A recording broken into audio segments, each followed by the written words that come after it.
Yes, good evening to all of you friends. We'll start the class at 9 p.m. So some 2 more minutes to go.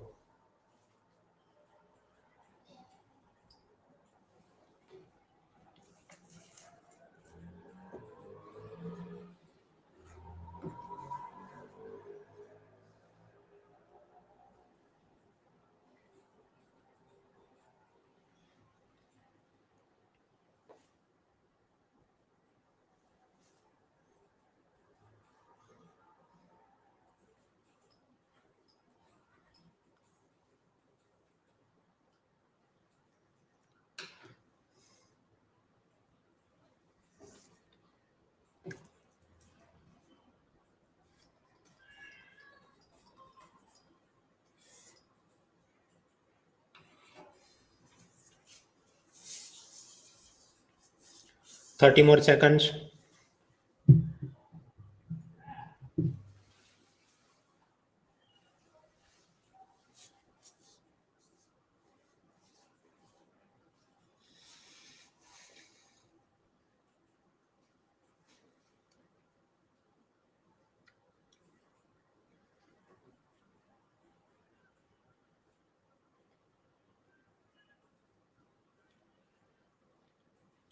Ten more seconds.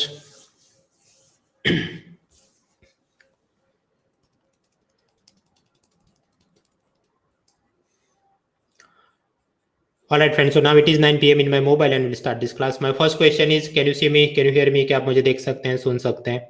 और आप इस voting line पर इसका जवाब दे सकते हैं. रोशनी, ऋषिकेश, जागृति, श्री हरीश, विपिन, सलोनी, Gautam and others, Tanya, Utkant. The answer is yes. So we'll start the class. कुछ लोग बोल रहे हैं नहीं देख सकते, तो आप अपने कीबोर्ड पे Ctrl+R या Ctrl+Shift+R प्रेस करिए, क्रोम ब्राउजर यूज करिए, एड ऑन डिसेबल करिए, इनकॉग्निटो मोड में लॉग इन करिए and hopefully it should work. अभी आज शाम को यूपीएससी ने अपना मेंस एग्जाम का रिजल्ट डिक्लेयर किया. पिछले साल 2020 की मेंस एग्जाम वो असल में हुई थी जनवरी 2021 में. खैर, तो जब एग्जाम कंडक्ट हुई थी उसके करीब 65 डेज में ही उन्होंने रिजल्ट डिक्लेयर कर दिया है. अब अगर हम लोग देखें, नोटिफाइड फाइनल वैकेंसी 2020 के अंदर 796 और उसके सामने करीब 2.5 गुना ज़्यादा लोगों को इंटरव्यू में बुलाएंगे, तो उस हिसाब से 2047 लोग आने वाले हैं. और जितनी भी फाइनल वैकेंसी होती है तो उसके करीब 13 टाइम्स लोगों को वो प्रीलिम टू मेंस में क्लियर करते हैं, तो करीब 10,000 लोगों को क्लियर किया होगा. तो 10,500 लोगों ने मेंस दी होगी, उसमें से इंटरव्यू के लिए 2,000 के आसपास लोग सिलेक्ट हुए. खैर, ये तो रेशियो वगैरह चलते रहते हैं. हमको इसमें समझना क्या है, प्रीलिम का जो रिजल्ट डिक्लेयर हुआ था पिछले साल अक्टूबर महीने में एग्जाम होने के बाद विद इन 90 डेज, तो उस लॉजिक पे हम चलें तो शायद 2021 प्रीलिम का रिजल्ट 16 जुलाई को आ सकता है, और ये मेंस का रिजल्ट उन्होंने 65 डेज में डिक्लेयर किया, तो उस लॉजिक पे मेंस 2021 का रिजल्ट 22 नवंबर को आ सकता है वगैरह. खैर, आप में से जिन लोगों ने ये 2020 का यूपीएससी मेंस क्लियर किया है और आपको इंटरव्यू के लिए सिलेक्शन हुआ है, उन सभी को बधाई. और आप लोगों के लिए अनअकैडमी का interview guidance programme totally free of cost शुरू होने वाला है. पिछले साल भी किया गया था, उसके बहुत सारे वीडियो भी यूट्यूब पे आपने देखे होंगे, वरना आप देख सकते हैं. तो अलग अलग mentors, teachers, educators, senior IAS officers, vice chancellors, इन सब के द्वारा मॉक इंटरव्यू प्रोग्राम. आपने जो डिटेल एप्लीकेशन फॉर्म रखा होता है, डीएफ फॉर्म, उसमें आपका सब मतलब home state, cadre preference, hobbies, graduation, तो उस हिसाब से आपको कौन कौन से प्रश्न पूछे जा सकते हैं उनका सब analysis. Flexible scheduling in the sense कि इस बार ऑफलाइन भी होने वाले हैं और ऑनलाइन भी होने वाले. तो कुछ लोग कोरोना के चलते मतलब मैं नहीं आ सकता, तो ऑनलाइन भी इस बार सब इंतजाम किया जा रहा है. तो ये सब के लिए ये वाला रजिस्ट्रेशन लिंक है. Those of you who have qualified in the mains exam and appearing for the interview, वो लोग उसको ज्वाइन कर सकते हैं. खैर, हम लोग अभी जो पढ़ने के लिए जमा हुए हैं वो क्या, इकोनॉमी. अभी इकोनॉमी में एक तो होता है सब थियरी और कंटेम्पररी इश्यूज, तो उसके लिए तो फुल लेंथ पेड कोर्स चल रहा है। उसके बाद जो नए नए अपडेट्स आते रहते हैं, तो जैसे आईफोन वगैरह आपने खरीदा तो उसमें फ्री ऑपरेटिंग सिस्टम आती रहे, उसी तरह जो थियरी और कंटेम्पररी इशू हमने पढ़ लिए थे फुल कोर्स में, उसके बाद नए नए क्या अपडेट आए, 2019 budget economic survey, 2020 budget economic survey, current affairs पिछले साल 2019 में से सितंबर तक 2020 में, वो सब मैं ऑलरेडी कवर कर चुका हूँ। फ्री सीरीज विन 20 सीरीज थी। अभी हम लोग उसी को कैरी फॉरवर्ड कर रहे हैं कि लेटेस्ट बजट 2021 इकोनॉमिक सर्वे 2021 और पिछले साल अक्टूबर से लेके अभी ये मई के महीने तक जो अपडेट्स आएंगे वो कवर हो रहे हैं अपनी ये विन 21 सीरीज में। इस सीरीज में ऑलरेडी 1 2 3 लेक्चर हो चुके हैं जहां पर हमने ये मॉनेटरी पॉलिसी आरबीआई रिफॉर्म्स वगैरह के बारे में पढ़ा था। आज हम लोग चौथे लेक्चर में जमा हुए जहां पर हमारा ऑब्जेक्टिव है pillar 1C SEBI share market और वहां पर क्या डेवलपमेंट हुए, नए बजट इकोनॉमिक सर्वे में उसके लिए क्या कहा गया है, वो सब हम देखेंगे। लेकिन आगे बढ़ने से पहले पिछली बार जो हमने पिलर 1B2 पढ़ा था, burning issues in banking sector, non performing asset, insolvency, bankruptcy code, Basel norms, उसमें से कुछ चीजें रह गई थी। एक तो बासेल नॉर्म्स की कुछ अपडेट्स और बैड बैंक के बारे में, तो वो खत्म करेंगे करीब 20-22 मिनट में। उसके बाद पिलर 1C से अभी शेयर मार्केट शुरू करेंगे। लेकिन आगे बढ़ने से पहले अब तक हम लोग ये जो विन 21 सीरीज में पढ़ चुके हैं पिछली बार, उसमें से एमसीक्यू ट्राई करिए। Find correct pairs of RBI committees versus objectives. सही आरबीआई की समिति और उसके उद्देश्य को आप जोड़िए। पहला, K V Kamath committee regulatory norms for shadow banking industry, प्रतिछाया बैंक पर नियंत्रण के लिए। Statement 2, P K Mohanty committee loan restructuring for large companies during कोविड-19, कोरोना के चलते बड़ी कंपनियों के लोन का पुनर्गठन। और फिर आपके ऑप्शन है only 1, only 2, both 1 and 2, neither 1 not 2, या ऑप्शन ही आप चाहे तो इसे स्किप भी कर सकते हैं। आपका वोटिंग लाइन और टाइमर शुरू होता है अब।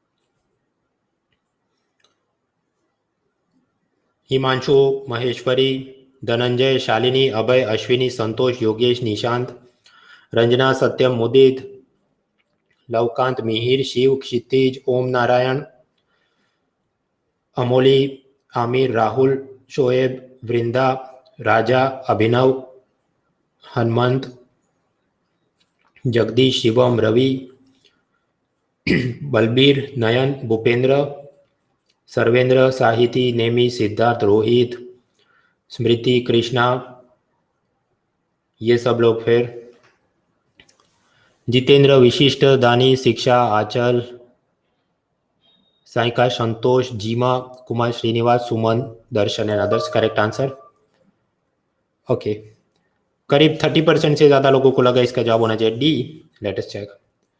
भाई करेक्ट पेयर में ये ऐसा है भी नहीं कि हवा में से मैंने आपको बना के, ये तो मैं पिछली बार लेक्चर में देखा था सब। केवी कामत कमिटी, तो वो किसके लिए, loan restructuring for the large industry, तो शेडो बैंकिंग रेगुलेटरी वो तो किधर, वो तो चीजें अलग है। पीके मोहंती कमिटी लोन रिस्ट्रक्चरिंग के लिए नहीं, उसका उद्देश्य क्या था, corporate structure of the Indian private sector bank, जिसमें उसने दो बात की कि लार्ज एनबीएफसी और बड़े बड़े उद्योग घराने, इंडस्ट्रियल हाउसेस, उनको भी प्राइवेट सेक्टर बैंक के लोन बनाने की प्राइवेट सेक्टर बैंक के लाइसेंस की अनुमति होनी चाहिए। तो ये भी गलत है, मतलब दोनों ही स्टेटमेंट गलत है, नाइदर 1 नॉट 2। ये सब तो हैंड आउट में आपको, इसके जो फ्री सीरीज का फ्री हैंड आउट है उसमें दिया है, आप रिवीजन कीजिए। ये दूसरा क्वेश्चन ट्राई करें, try this. What was or were not the objectives of the Banking Regulation Amendment Ordinance 2020? ये बैंकिंग नियंत्रण कानून सुधार अध्यादेश का उद्देश्य क्या नहीं था? Statement 1, suspend the insolvency legal proceedings for 12 months, दिवालियापन की कानूनी प्रक्रिया को 12 महीने तक स्थगित करना। Statement 2, provide loan moratorium for a period of 6 months, loan भुगतान को 6 महीने तक स्थगित करना। Statement 3, facilitate the privatisation of public sector bank, सार्वजनिक क्षेत्रों के बैंकों का निजीकरण आसान बनाना। और चौथा, increase the regulatory powers of RBI over cooperative banks, सहकारी बैंकों पर रिजर्व बैंक के नियंत्रण को बढ़ाना। और आपके ऑप्शन है only 1 and 3, only 2 and 4, only 1 2 3, या ऑप्शन डी मात्र 4, या आप चाहे तो इसे स्किप भी कर सकते हैं। आपका टाइमर शुरू होता है अब। वोटिंग लाइन पर आप इसका जवाब क्लिक कर सकते हैं।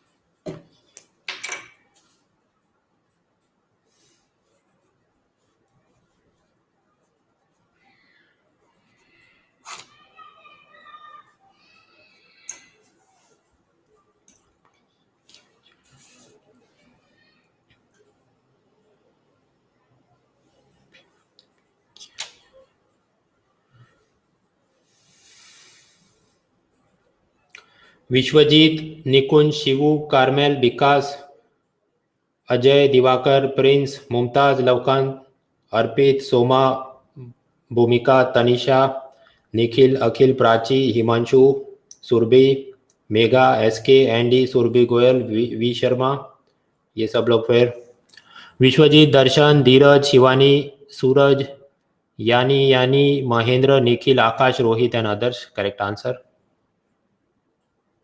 हाँ भाई, तो क्या ऑब्जेक्टिव था? ऑब्जेक्टिव तो था कि आरबीआई का रेगुलेटरी पावर कोऑपरेटिव बैंक पर बढ़ाना, वो बात सही, लेकिन यहाँ पर क्या पूछा है, नॉट द ऑब्जेक्टिव। तो मतलब fourth is correct but we are asked to find wrong statement, wrong statement is asked. तो रॉन्ग स्टेटमेंट क्या, ये तो सही है, बाकी सब गलत है। ये लोन के बारे में आईबीसी, तो उसका तो आईबीसी को अमेंड करने की चीज अलग, लोन मॉरेटोरियम तो वो तो आरबीआई ने सीधा ही बोल दिया। Privatisation of public sector bank, तो उसमें कौन सा कानून, वो तो सरकार शेयर होल्डर है, खुद तय कर लेगी। सो नॉट द ऑब्जेक्टिव, तो नॉट द ऑब्जेक्टिव कौन कौन से, जवाब होगा सी 1, 2 एंड 3। आप में से 23% लोगों ने इसे करेक्टली टिक किया, 26% लोगों ने जवाब लिखा डी। मतलब वो दिमाग में सही समझे, लेकिन डायरेक्टिव वर्ड पे आपने गलती कर दी। ये नहीं होना चाहिए, रियल एग्जाम में ऐसा एक आध भी गलत हो जाए तो कट ऑफ की जो रेस होती है उसमें हमें बहुत नुकसान होता है। तो हमेशा रियल एग्जाम में क्या करना चाहिए, डायरेक्टिव वर्ड पे कर दो, और जो गलत है तो okay you eliminate like this, और फिर जो बचता है उस हिसाब से पहले 50-50 करो, फिर जो बचे वो आंसर करो, यू मूव लाइक दैट। तो हम इसकी प्रैक्टिस कैसे करें, इसके लिए क्या ढेर सारे पैसे खरीद के कोई private mock test series join करने, जवाब है नहीं। ये अनअकैडमी में फ्री चलता है, हर रविवार सुबह 11 बजे को होता है यूपीएससी कॉम्बैट, जिसको मैं कहता हूँ पबजी कॉम्बैट। उसमें अलग अलग इनाम भी होते हैं, और 24 मंथ्स तक की पेड सब्सक्रिप्शन भी आप जीत सकते हैं।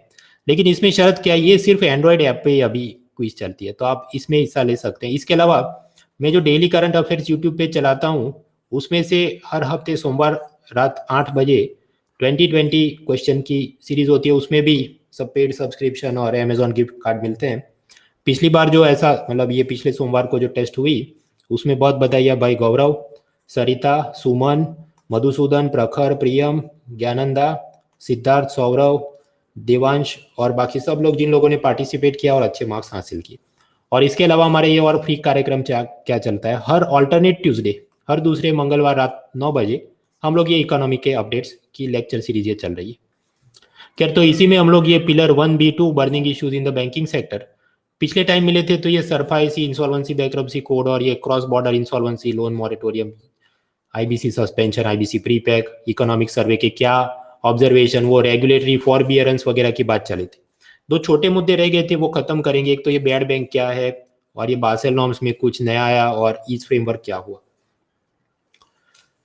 बैड बैंक मतलब क्या, सपोज ये स्टेट बैंक ऑफ इंडिया का है कि विजय माल्या ने हमसे जो लोन लिया था, उसका जो भी प्रिंसिपल इंटरेस्ट पे करने की ड्यू डेट होती है, ड्यू डेट उससे भी 90 दिन से ज़्यादा क्रॉस कर जाए, उसे हम क्या कहते हैं, नॉन परफॉर्मिंग एसेट।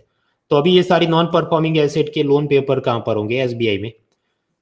तो कुछ सालों पहले इकोनॉमिक सर्वे ने ये सजेस्ट किया कि एक बैड बैंक बनाई जाए, जो कि इस तरह के बैड लोन पेपर्स सरकारी बैंकों से खरीद ले, और फिर उससे क्या होगा, ये सारे लोन पेपर्स वहां चले गए, तो ये बैड बैंक फिर उसका क्या काम कर सकता है, एक तो उस पर्टिकुलर लोन का रिस्ट्रक्चरिंग करे, कि मान लीजिए उसका इंटरेस्ट ब्याज जो 18% कम करके 15% कर दे, या फिर कि उसे 5 साल में वापस लौटाना हो तो 8 साल उसको छूट दे दे, तो लोन का इस तरह पुनर्गठन करे, एक बात। दूसरा वो कर सकता है कि लोन पेपर को इक्विटी यानी शेयर्स में कन्वर्ट कर दे, और वो शेयर्स किसी इन्वेस्टर को बेच दे। या तीसरा हो सकता है ये कंपनी का लिक्विडेशन यानी नीलामी कर दे, वो सब वो तय करेगा। अभी ऐसा कुछ भी करे तो समझिए ये आदमी अगर टाइम पे लोन दे रहा होता तो उसके बैड लोन पेपर बने ही नहीं होते। तो यानी ये 100 करोड़ के लोन पेपर होंगे तो भी ये कुछ भी उसका रेजोल्यूशन करने की कोशिश करे, मान लीजिए उसे 80 करोड़ ही रिकवर होते हैं, तो यानी लॉस होगा कितना, 20 करोड़ लॉस। तो वो लॉस की कौन भरपाई करे? वो जमाने में chief economic adviser previously Arvind Subramanian थे, उन्होंने बताया कि या तो टैक्स पेयर के पैसों से ये सब 20 करोड़ के नुकसान की भरपाई हो, या आरबीआई जिसको प्रॉफिट होता है वो कैसे होगा, वो रेपो रेट वगैरह के अंदर जो ब्याज में पैसा कमाते होंगे उसमें से जो भी आरबीआई को प्रॉफिट हुआ उसमें से वो सरकार को डिविडेंड यानी लाभांश देती है, उस पैसों से सरकार ये जो भी 20 करोड़ का नुकसान हुआ भरपाई करे। ऐसा वो सब बोल के गए थे, कई सालों तक उसे लागू भी नहीं किया। इनफैक्ट नए chief economic adviser Krishnamurthy Subramanian, उन्होंने ही पिछले साल जनवरी में एक इंटरव्यू में कहा कि ये पूरा ये तार्किक है ही नहीं, मतलब ये this is not a potent option, ये सब जम ही नहीं रहा है कि ये मतलब नुकसान की भरपाई और वो टैक्स पेयर के पैसों से करें या आरबीआई को जो प्रॉफिट हो रहा है उसमें से करें, this is all not potent solution, not a rational solution. खैर 2021 के बजट में ये कहा कि हाँ हम एक बैड बैंक बनाएंगे, हालांकि उन्होंने ऐसा शब्द प्रयोग नहीं किया बैड बैंक बनाएंगे, उन्होंने ऐसा कहा कि नॉन परफॉर्मिंग एसेट का प्रॉब्लम सॉल्व करने के लिए हम asset reconstruction company and asset management company यानी एआरसी एंड एएमसी बनाएंगे। और उनका काम क्या होगा, ये सब bank public private sector bank का जो भी बैड लोन या एनपीए का जहर है वो उसे चूस लेगा और सारा जहर अपने उसमें मुंह में ले लेगा, तो ये होगा बैड बैंक। अभी प्रश्न कि क्या ये एक एआरसी और दूसरा एएमसी, तो या क्या दो ऑर्गेनाइजेशन होंगे या सिर्फ एक ऑर्गेनाइजेशन होगा, वो डिटेल्स अभी असल में बनना बाकी है, तब हम देखेंगे। दूसरा प्रश्न, इसके फाउंडर कौन होंगे, फाइनेंस मिनिस्ट्री, आरबीआई, ये एसबीआई, पंजाब नेशनल बैंक, ये सब लोग करेंगे। सरकार ने ऐसा कहा है कि we will not provide equity support, यानी शेयर होल्डिंग के नाम पर हम इसको 100 करोड़ दे देंगे, ऐसा कोई शेयर होल्डिंग का सपोर्ट हम नहीं देंगे। ये जितने भी बैंक है, हो सकता है private sector bank and public sector bank, वो लोग अपने पैसों से इसको बनाएंगे। तो जैसे आप याद करो national payment corporation of India, उसको कैसे बनाया, ये सब बैंकों ने शेयर होल्डिंग में पैसा देके बनाया, उसी तरह बैड बैंक को बनाने के बारे में सोचा जा रहा है। अभी इसकी भी सब कॉलम चलती रहती है, अच्छा बुरा वगैरह, लेकिन असल में गवर्नमेंट कुछ और इसमें अनाउंसमेंट करे कि exactly these are going to be the salient features and provision, तो फिर हम उसका कुछ मूल्यांकन कर सकते हैं। और वैसे भी अच्छा या बुरा तो वो तो किसके लिए काम का है, ऐसे is this good is this bad वो सब मीन्स के लिए काम की चीज है, तो तब तक तो कुछ ना कुछ डेवलपमेंट आएंगे कि इसको कैसे बनाने वाले, then we will be in a position to make better quality of answer. तो बैड बैंक का मुद्दा अभी खत्म। ये बासेल 3 नॉर्म्स और एज फ्रेमवर्क में क्या नया चल रहा है, मान लीजिए कोई भी बैंक हो तो उसमें क्या होगा, शेयर कैपिटल के नाम पे मान लीजिए 2 रुपए, बॉन्ड के नाम पे कुछ रकम होगी, डिपॉजिट के नाम पर कुछ रकम होगी, और फिर वो सब पैसे वो लोन में घुमा रहे होंगे, तो एसेट साइड पर कुछ होगा, उस हिसाब से उनको कुछ प्रॉफिट होता होगा या लॉस, तो इस तरह से वो सब इक्वेशन बनेगा। अब ये इक्वेशन क्या हमको याद रखना है, जवाब है नहीं, लेकिन समझ यहाँ ऐसे शेयर बॉन्ड होते हैं, डिपॉजिट होती है, प्रॉफिट होती है, और सामने सब उसकी एसेट्स होंगी। अब ये बासेल नॉर्म्स ऐसा कहते हैं, बासेल असल में स्विट्जरलैंड में एक शहर है जहां पर एक बैंकिंग सुपरविजन की कमिटी बैठती है जो पूरी दुनिया में बैंकिंग सेक्टर फाइनेंशियल सेक्टर को स्टेबलाइज करने के लिए कुछ नियम बनाती है। तो उनका ये कहता है कि मान लीजिए बैंकों के जो एसेट्स होंगे, संपत्तियां, बैंकों की संपत्ति में क्या आएगा, ज्यादातर तो लोन में जो पैसा वो दे रहे हैं, तो मान लीजिए अगर वो बैड लोन हो जाए, मतलब विजय माल्या टाइप के लोग जो वापस नहीं कर रहे, तो उस हिसाब से उन्होंने एक नंबर निकालना होगा, वो फॉर्मूला में नंबर निकालेंगे जिसका नाम होगा capital to risk weighted asset ratio यानी CRAR। वो फॉर्मूला क्या है हमारे लिए काम की नहीं, उसमें जो भी नंबर आए उसके प्रपोर्शन में उन्होंने यहाँ पर ये शेयर्स और बॉन्ड्स उसमें और एक्स्ट्रा एक्स्ट्रा पैसा लाना होगा। और वो सारा सिस्टम ऐसा है कि जैसे जैसे आपका बैड लोन बढ़ेगा आपने वैसे वैसे एडिशनल कैपिटल यहाँ पर जमा करना होगा, नहीं किया तो क्या तोड़ लोगे। उसका जवाब है आरबीआई का एक प्रॉम्प्ट करेक्टिव एक्शन फ्रेमवर्क है, उस हिसाब से आरबीआई अगर आप ये सब बासेल कैपिटल का इंतजाम नहीं करते तो आपकी बैंक के ब्रांच नए खोलने नहीं देगा, वो आप कितना पैसा लोन में दे सकते हैं उस पर रिस्ट्रिक्शन डाल देगा, बैंक के बोर्ड ऑफ डायरेक्टर है उनकी सैलरी बंद करवा देगा, वो दूसरी बैंक के साथ आपको मर्ज कर देगा, ये सब पनिशमेंट हो सकते हैं। तो मतलब कंपल्सरीली जैसे जैसे बैड लोन बढ़ेगा आपने एक्स्ट्रा कैपिटल लाना होगा। वो जो एक्स्ट्रा कैपिटल आप बाजार में नए शेयर बॉन्ड इशू करके लाते हैं, उस प्रक्रिया को हम क्या कहते हैं? रिकैपिटलाइजेशन, यानी पुनः पूंजीकरण। ये सब तो करना ही था, कुछ हुआ है कुछ बाकी है, लेकिन कोरोना के चलते आरबीआई ने इसमें से ज्यादातर नियम उसको डिफर कर दिया, अभी स्थगित कर दिया है, बाद में उसे करेंगे। तो बासेल में अपडेट क्या है यही। अच्छा, अभी पब्लिक सेक्टर बैंकों के बारे में अगर आप सोचें, तो पब्लिक सेक्टर बैंकों में आप जानते हैं कि अगर वो बाजार में सीधे ही अपने शेयर या बॉन्ड इशू करेंगे तो इंटेलिजेंट इन्वेस्टर तो उसे खरीदेंगे नहीं, कि वैसे ही इनका तो नॉन परफॉर्मिंग एसेट ज्यादा है, इनके शेयर बॉन्ड खरीदेंगे, हमारा नुकसान हो जाएगा। Then what is the way forward? Public sector बैंकों को भी बासेल नॉर्म के नाम पर ये शेयर बॉन्ड में एक्स्ट्रा पैसा लाना है। सरकार ने कहा हम मदद करेंगे। वो मदद कैसे करेंगे? उसके लिए सरकार बाजार में रिकैपिटलाइजेशन बॉन्ड पहले उन्होंने जारी किए थे।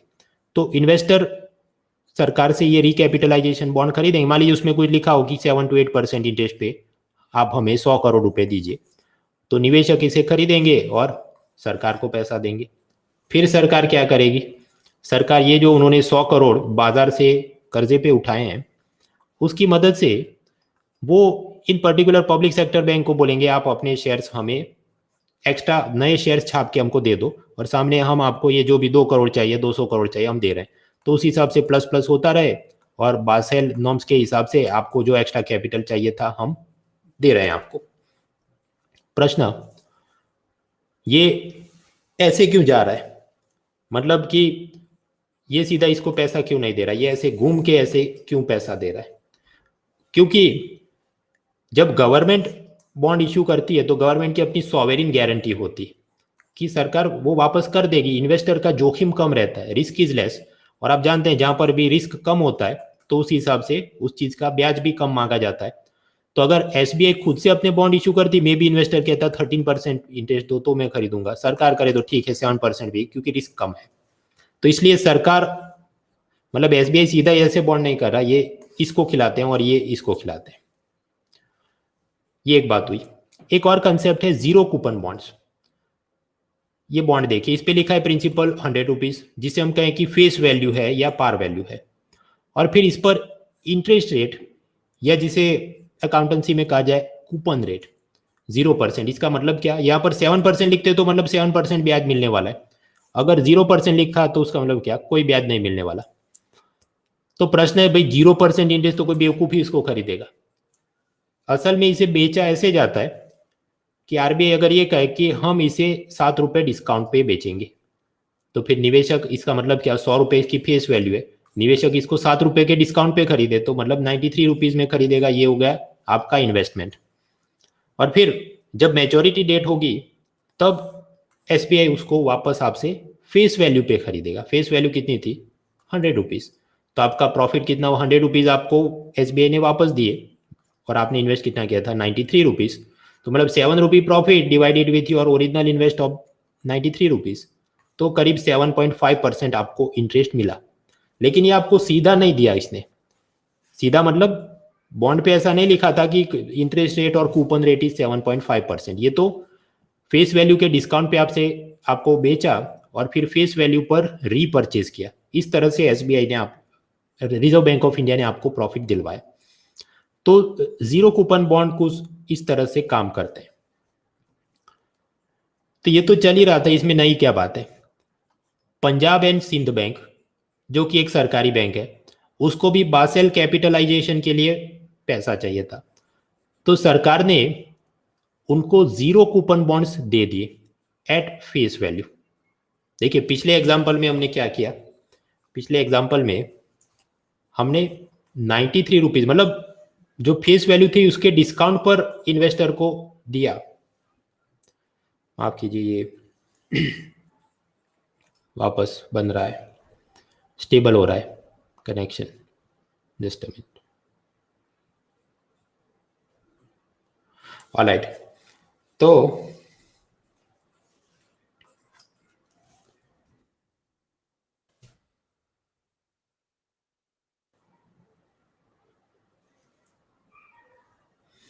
मैं ये कह रहा था कि हमने जो पहला एग्जाम्पल देखा वहां पर सिस्टम क्या थी कि 100 रुपए की चीज थी, उसको 7 रुपए डिस्काउंट में बेचा गया और वापस खरीदा गया और निवेशक को प्रॉफिट हुआ। लेकिन ये जो पंजाब एंड सिंध बैंक को 0 कूपन बॉन्ड दिए गए, उसमें उन्हें कहा गया कि आपको तो फेस वैल्यू पर ही 0 कूपन बॉन्ड बेच रहे हैं। तो मतलब ये तो ऐसी बात हुई कि 100 रुपए का बॉन्ड पंजाब सिंध बैंक को 100 रुपए में बेचा और उनको कहा जब ये मैच्योरिटी पीरियड 1 साल 2 साल 25 साल हो जाए तो हम आपसे 100 रुपए में ही खरीद लेंगे। तो ये पंजाब सिंध बैंक को प्रॉफिट कितना होगा? 100 माइनस 100 जीरो, तो प्रॉफिट तो होगा जीरो। थियरी क्या कहती है? 0 कूपन बॉन्ड में असल में तो प्रॉफिट होना चाहिए, लेकिन वो प्रॉफिट कब हो? जब आप उसको फेस वैल्यू के डिस्काउंट पे बेचे। यानी ये जो पूरा काम हो रहा है ये एक प्रकार की फाइनेंशियल अकाउंटिंग गिमिक चल रही है, वित्तीय नौटंकी। नौटंकी कैसे? क्योंकि असल में 0 कूपन बॉन्ड में कुछ तो प्रॉफिट दिखना चाहिए। सरकार तो ऐसे ही फेस वैल्यू पे बेच रहे हैं, फेस वैल्यू पे खरीदेगी, 0 प्रॉफिट होगा। तो ऐसा क्यों कर रहे होंगे ये? वो इसलिए हो रहा है कि पंजाब सिंध बैंक में डिपॉजिट के नाम पर जनता के जो भी पड़े हो, मान लीजिए 2 करोड़ रुपए, ये बासेल नॉर्म्स क्या कहते हैं? बासेल नॉर्म कहते हैं कि 2 करोड़ डिपॉजिट हो, उससे उसको कोई लेना देना नहीं। वो ये कहता है कि इधर शेयर या बॉन्ड के स्वरूप में आप लेकर आओ सब 2 करोड़ रुपए। अब सीधा ये लोग, तो मतलब ये सरकार ऐसा करवा रही है कि पंजाब सिंध बैंक को कह रही है कि आप अपनी डिपॉजिट से हमसे 0 कूपन बॉन्ड खरीद लो और फिर वो पैसा आप हमको दो डिपॉजिट वाला, और उसकी मदद से आपके नए शेयर्स सरकार खरीद लेगी और हो गया आपका ये पूरा रिकैपिटलाइजेशन। मतलब कि क्या हो रहा है, ये इसका पैसा इधर ही शिफ्ट करने की ये पूरी ऐसे अकाउंटिंग एक्सरसाइज हो रही है। यहाँ पर कोई अलग इन्वेस्टर होना चाहिए बाजार से, जैसा बासेल नॉर्म सोचते हैं या चाहते हैं, वो सब नहीं हो रहा है। तो मतलब ये अकाउंटिंग या फाइनेंशियल गिमिक नौटंकी हो रही है वगैरह, कंट्रोवर्सी चलती रहती है। खैर 0 कूपन बॉन्ड क्या होते हैं वो हमने समझ लिया, that is more than enough. तो बासेल नॉर्म्स खत्म। उसके बाद ईज फ्रेमवर्क क्या है? फाइनेंस मिनिस्ट्री, उसके नीचे डिपार्टमेंट ऑफ फाइनेंशियल सर्विसेज, उन लोगों ने एक फ्रेमवर्क, रूपरेखा, ढांचा बनाया है कि सरकारी बैंकों ने अपना घमंडी रवैया छोड़ना होगा और निष्ठापूर्वक अच्छा काम करना होगा। Basically the public sector banks will have to change their arrogant and carefree attitude and focus on 6 pillars. वो कस्टमर रिस्पॉन्सिवनेस और सब माइक्रो स्मॉल मीडियम एंटरप्राइज को लोन दो वगैरह वगैरह। तो ये तो चल ही रहा था। 2018 में आए नॉर्म्स तो उसे कहा 1.0, फिर 2019 में आए तो 2.0, फिर 2020 में आए तो बोला 3.0। 3.0 में बस चिकनी चुपड़ी बातें सबकी, door step banking, dial loan, credit click, palm banking मतलब फोन टैबलेट, तो कोरोना के चलते सब डिजिटल बैंकिंग को प्रोत्साहन दे, वो सब बातें। तो ये तो मतलब एक एक लाइन में याद करने की भाई चीज है। कुछ लोग इसका बहुत घुस घुस के 2-2 पन्नों की समरी बना रहे हैं, तो इतना डिटेल में पढ़ने का कोई फायदा नहीं। तो ये पेज 33 तक हमको जो पढ़ना था ये खेल खत्म। तो हमने मॉनेटरी पॉलिसी सब देख ली, burning issues in the banking sector वो भी देख लिया, all the way up to this bad bank Basel वगैरह। अभी नए अपडेट्स हम लोग देखते हैं। Pillar 1C, that is SEBI share market. So that is continued. ये नेक्स्ट हैंड आउट जहां पर पेज 34 से 43 तक पूरी सीरीज चल रही है। हालांकि आगे बढ़ने से पहले I am happy to share with you कि अनअकैडमी की ये प्लस प्लेटफॉर्म पर इकोनॉमी के theory, contemporary issues, current affairs, ये सब कुछ कॉम्प्रिहेंसिवली कवर करने के लिए मेरी इकोनॉमी की बैच चल रही है। रात को 9 बजे गुरु शुक्र शनि रवि क्लासेस होते हैं, ताकि वर्किंग प्रोफेशनल, होम मेकर सब लोग उसको अटेंड कर सके लाइव में। अगर आप लाइव में अटेंड ना कर सके तो बाद में रिकॉर्डेड सेशन भी आप देख सकते हैं। उसमें भी इसी तरह के कलरफुल पावर पॉइंट्स, हैंडआउट्स, वो सब चीज़ें। हर हफ्ते बुधवार रात क्विज होती है जिसमें लाइव रैंकिंग होता है, ताकि आपको पता चले कि दूसरे सब लोग जो तैयारी कर रहे हैं उनके सामने आप कितने आगे या पीछे है, ताकि पढ़ाई का वो प्रेशर बने और मोटिवेशन बने। और फिर उसमें भी इस तरह से रिवीजन फ्रेंडली सब हैंडआउट, इमोजी के साथ, इमेजेस के साथ, रैपिड रिवीजन के लिए काम की चीज़ें उसमें दी हों, ये सारी चीज़। और ये अनअकैडमी प्लस ये ऐसी चीज़ है कि जैसे Netflix, Amazon prime, Disney Hotstar का सब्सक्रिप्शन लेना, एक ही फीस में सारे अलग अलग शोज अनलॉक हो जाते हैं, तो उसी तरह यहाँ पर भी पॉलिटी, ज्योग्राफी, साइंस से लेके सब कुछ आपका एक ही बार में अनलॉक हो गया। इस तरह के 6 महीने के, 1 साल के, 2 साल के सब अलग अलग कोर्स चल रहे हैं। शुद्ध रूप से हिंदी में आपको पढ़ना है तो उसके भी अलग अलग टीचर्स के अपने अपने कोर्स चल रहे हैं। If you want to study totally in English, purely in English, then also some other courses are going on separately. अगर आपको चाहिए कि मुझे एक पर्सनल कोच चाहिए, मतलब कोई ऐसा सीनियर स्टूडेंट जिसने पहले प्रीलिम्स मेंस इंटरव्यू स्टेज तक उसने सब क्लियर किया हो और वो आपके सारे doubt resolution mains answer writing evaluation वो सब करते रहे, तो उसके लिए भी एक्स्ट्रा एड ऑन के रूप में आइकॉनिक पैकेज भी होता है इसमें। So if you are interested you can join all this, और आप चेकआउट के दौरान कूपन कोड यूज करें mronal.org फॉर एक्स्ट्रा डिस्काउंट। हम लोग आगे बढ़ते हैं pillar 1C SEBI share market. तो ऊपर सबसे ऊपर होता है फाइनेंशियल मार्केट। फाइनेंशियल मार्केट को हम क्लासीफाई कर सकते हैं एक तो टेन्योर के हिसाब से, अवधि के हिसाब से। तो अगर लेस देन 1 ईयर के लिए आपको पैसा चाहिए तो आप जाओ मनी मार्केट में, 1 साल या उसके ज्यादा के लिए चाहिए तो आप जाओ कैपिटल मार्केट में, पूंजी बाजार। फ्रेशनेस के हिसाब से भी क्लासीफाई कर सकते हैं कि पहली बार जो शेयर बॉन्ड इशू किए तो हम कहेंगे प्राइमरी मार्केट है, और फिर वही चीज दोबारा आप किसी और को बेचे, मतलब आपके पास फोन है पुराना हो गया सेकंड में किसी को बेच रहे हैं, आपके पास कार है पुरानी हो गई सेकंड में किसी को बेच रहे हो, तो हम उसे कहते हैं सेकेंडरी मार्केट। उसी तरह सेटलमेंट के हिसाब से कि मैं एक हाथ पैसा दूं और सामने आप दूसरे हाथ शेयर बॉन्ड मुझे दो, स्पॉट मार्केट। फिर कुछ बार फ्यूचर मार्केट की भी कि हम डील करें अभी कि फ्यूचर में ये वाली डेट पर हम लोग असल में ट्रांजैक्शन करें, तो फ्यूचर मार्केट हो सकते हैं। और लास्टली एसेट के हिसाब से भी कि शेयर मार्केट, बॉन्ड मार्केट या कमोडिटी मार्केट या फॉरेन करेंसी मार्केट वगैरह वगैरह प्रकार हो सकते हैं। हालांकि ये जरूरी नहीं कि इन सबके अलग अलग फिजिकल एड्रेस हो, अलग अलग ऑफिस में ये हो, ऐसा नहीं है, ये सब कंप्यूटर पे ही होता है। लेकिन इकोनॉमिस्ट इसे एनालिसिस के लिए इस तरह से क्लासिफाई करते हैं ताकि हमें पता चले कि क्या चल रहा है। फॉर एग्जाम्पल अगर हमको ये चले कि प्राइमरी मार्केट में पिछले साल 50 करोड़ के नए शेयर्स इशू किए गए और इस साल सिर्फ 10 करोड़ के नए शेयर्स इशू किए गए, उसका मतलब क्या है कि कंपनियां जो पहली बार अपने शेयर इशू करते हैं वो बहुत कम हो गए हैं, उसका मतलब कि इकोनॉमी में कुछ खराबी है, इसलिए कंपनी वाले अपने को एक्सपांड करके आगे नहीं बढ़ रहे। तो ऐसा सब एनालिसिस करने पर हमें पता चलता है कि क्या प्रॉब्लम्स है और क्या रेमेडीज ले सकते हैं। तो इन सब में अगर सबसे पहले हम देखें शॉर्ट टर्म के लिए आपको पैसा चाहिए तो किधर जाना है? Money market. मनी मार्केट मतलब क्या?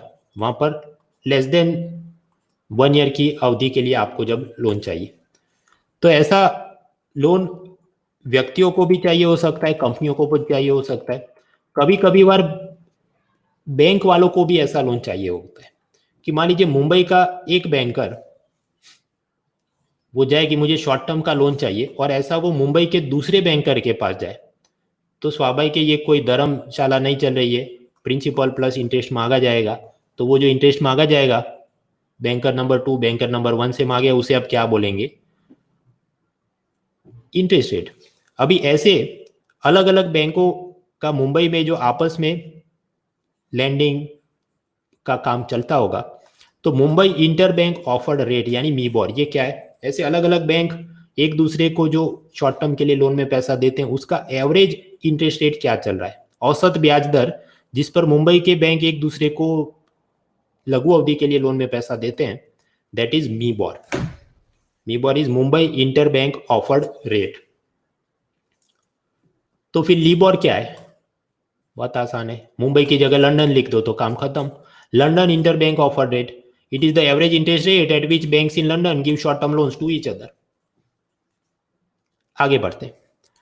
ये लीबोर न्यूज में आते रहता है, तो उसका उपयोग क्या है? सपोज किसी व्यक्ति को भारत के बाहर से लोन चाहिए, जिसे हम कहें एक्सटर्नल कमर्शियल बोरोइंग। अगर एक्सटर्नल कमर्शियल बोरोइंग लेना है, मान लीजिए इंडियन बिजनेसमैन लंदन में जाए या कहीं और चले मलेशिया में, तो उसे इंटरेस्ट रेट कितने ब्याज पे मिलेगा? 18%, 17%, क्या ब्याज होगा? तो उसके लिए सब अलग अलग बैंकों ने कुछ फॉर्मूला बनाई है कि लीबोर कितना चल रहा है प्लस हमको इतना extra profit, suppose LIBOR is 6 plus हमको 1% और प्रॉफिट चाहिए। फिर एक रिस्क फैक्टर की इंडियन न्यूज चैनल है तो उसमें मान लीजिए कि 4% रिस्क हमको दिखता है, तो उसी हिसाब 4 4 10 और 11, तो 11% ब्याज पर वो एक्सटर्नल कमर्शियल बोरोइंग के नाम पर ये भारत के किसी बिजनेसमैन को लोन में पैसा देंगे। यानी लीबोर का क्या उपयोग है? It is used as a benchmark when external commercial borrowing loans are given. तो ये काम हुआ। दूसरा काम हो सकता है कुछ बार, देखिए लीबोर तो किसके लिए? लंदन में एक बैंक दूसरे बैंक को शॉर्ट टर्म के लिए लोन दे रहा है, उसका आप एवरेज नंबर निकालो, दैट इज लीबोर। लेकिन कुछ दूसरे बैंक भी, मान लीजिए अफ्रीका के बैंक पाकिस्तान के बैंक को लोन में पैसा देते हो, तो उस वक्त कितना इंटरेस्ट चार्ज करेंगे? उनका अपना इंटरनल सिस्टम अगर ज़्यादा डेवलप ना हुआ हो तो वो लिबोर का ही बेंचमार्क उसको संदर्भ में लेके लोन देंगे आपस में। तो some of the global banks also decide their loan interest rate based on LIBOR. आगे मान लीजिए कोई नॉन रेसिडेंट इंडियन है, गैर निवासी भारतीय, अमेरिका में रहता है, तो उसको जो भी सैलरी मिलती होगी वो तो डॉलर में मिलती होगी। अभी वो ऐसा सोचे कि मैं भारत आके भारत के बैंक में इसे सेव करता हूं, कर सकता है क्या? हाँ, ऐसे अकाउंट को कहते हैं foreign currency non resident accounts, यानी FCNR अकाउंट्स। विदेशी लोग भारतीय बैंकों में पैसा बचत करें। तो प्रश्न, इस पर SBI वाला इसको कितना ब्याज देगा? 3%, 6%, क्या चलेगा? उसमें अपने लोकल रुपी करेंसी में अकाउंट बनाए उसके तो हो सकते हैं 3%, 6%, इनका थोड़ा अलग होता है। वहां पर फॉर्मूला से वो काम करते हैं कि लिबोर क्या चल रहा है, उसके ऊपर इतने X% एक्स्ट्रा या Y% एक्स्ट्रा, उस हिसाब से ऐसे foreign currency non resident saving account में ब्याज दिया जाएगा। तो ये भी एक, यहां पर भी लिबोर क्या है, एक रेफरेंस पॉइंट, संदर्भ बिंदु का काम कर रहा है। उसी तरह interest rate derivative, swap agreements वगैरह में भी इसका यूज होता है। वो असल में काम कैसे करते हैं हमारे लिए काम का नहीं। इंटरेस्ट रेट स्वैप क्या होते हैं? कोई एक पार्टी अपने बॉन्ड लोन पेपर दूसरी पार्टी के साथ जब एक्सचेंज करे, उसमें कुछ नियम बनाए हों, ऐसे इंटरेस्ट रेट स्वैप्स। वो कैसे करता है वो सब बीकॉम वाली चीज हम पढ़ने नहीं बैठेंगे, हमारी एग्जाम में काम की नहीं। लेकिन उसमें भी क्या ब्याज दर और क्या कमीशन रेट चलेंगे वो सब लिबोर से तय होते हैं। अच्छा, तो लिबोर के ये सब तो उपयोग हैं। तो कंट्रोवर्सी क्या है? ये लिबोर जैसे कंप्यूट करते होंगे वो डेटा अनरिलायबल हो रहा है, उसमें कुछ फ्रॉड चल रहे हैं, कांड हो रहा था। तो इंग्लैंड के रेगुलेटर ने कहा है कि 2021 एंड होते होते ये लिबोर को हम लोग बंद कर देंगे। तो स्वाभाविक है, हमने अब तक जितनी चीजें देखी जहां पर कॉन्ट्रैक्ट में लिबोर लिबोर लिबोर लिखा होगा, किधर लिखा था? ये जब कोई भारत के बिजनेसमैन ने बाहर से एक्सटर्नल कमर्शियल बोरोइंग में लोन लिया, उधर लिबोर फॉर्मूला में लिखा था। या ये अमेरिका के लोगों ने भारत के बैंकों में पैसा डिपॉजिट किया, उस पर ब्याज मिला, उसमें लिबोर लिखा था। तो लिबोर अगर बंद हो जाएगा तो ये सब कॉन्ट्रैक्ट का क्या होगा? तो हमने वो सब कॉन्ट्रैक्ट को रीराइट करना होगा और उसमें लिबोर की जगह कोई और बेंचमार्क, कोई और सूचकांक या कोई और आंकड़ा डालना होगा। कौन सा डाल सकते हैं? तो जैसे अपना मीबोर चलता है तो टोक्यो जापान में क्या चलता है? टोनार। स्विट्जरलैंड में सेरोन चलता है। अमेरिका में SOFR चल रहा है। यूके में स्टर्लिंग पाउंड का सोनिया चलता है। यूरोपियन यूनियन में ESTR चलता है। तो वो सब एक कॉन्ट्रैक्ट में ऐसे अलग अलग चीजें डालेंगे, उस हिसाब से वो सब फाइनेंशियल कॉन्ट्रैक्ट, लोन अग्रीमेंट, वो सब अपडेट होंगे। तो ये तो एक लाइन में समझने की चीज है कि अच्छा ये जाएगा और ये आने वाला है। उसी तरह मुंबई में भी एक तो मीबोर चलता है, उसके अलावा भी एक चलता है Mumbai inter bank forward outright rate, MIFOR। तो वो कैसे डिराइव करते हैं? उसमें लिबोर और कुछ और चीज़ें डालते हैं और वो भी अलग अलग फाइनेंशियल कॉन्ट्रैक्ट में यूज होता है। तो उसको भी प्रॉब्लम ये बंद होने पर। हाँ, तो क्या है, दुनिया लूट जाने वाली है क्या? उस पर क्या 50 टाइप के अतरंगी क्वेश्चन बनाए जाएं? बाकी सारे मुद्दे ये हिस्ट्री, ज्योग्राफी, पॉलिटी, इकोनॉमी गई बाढ़ में।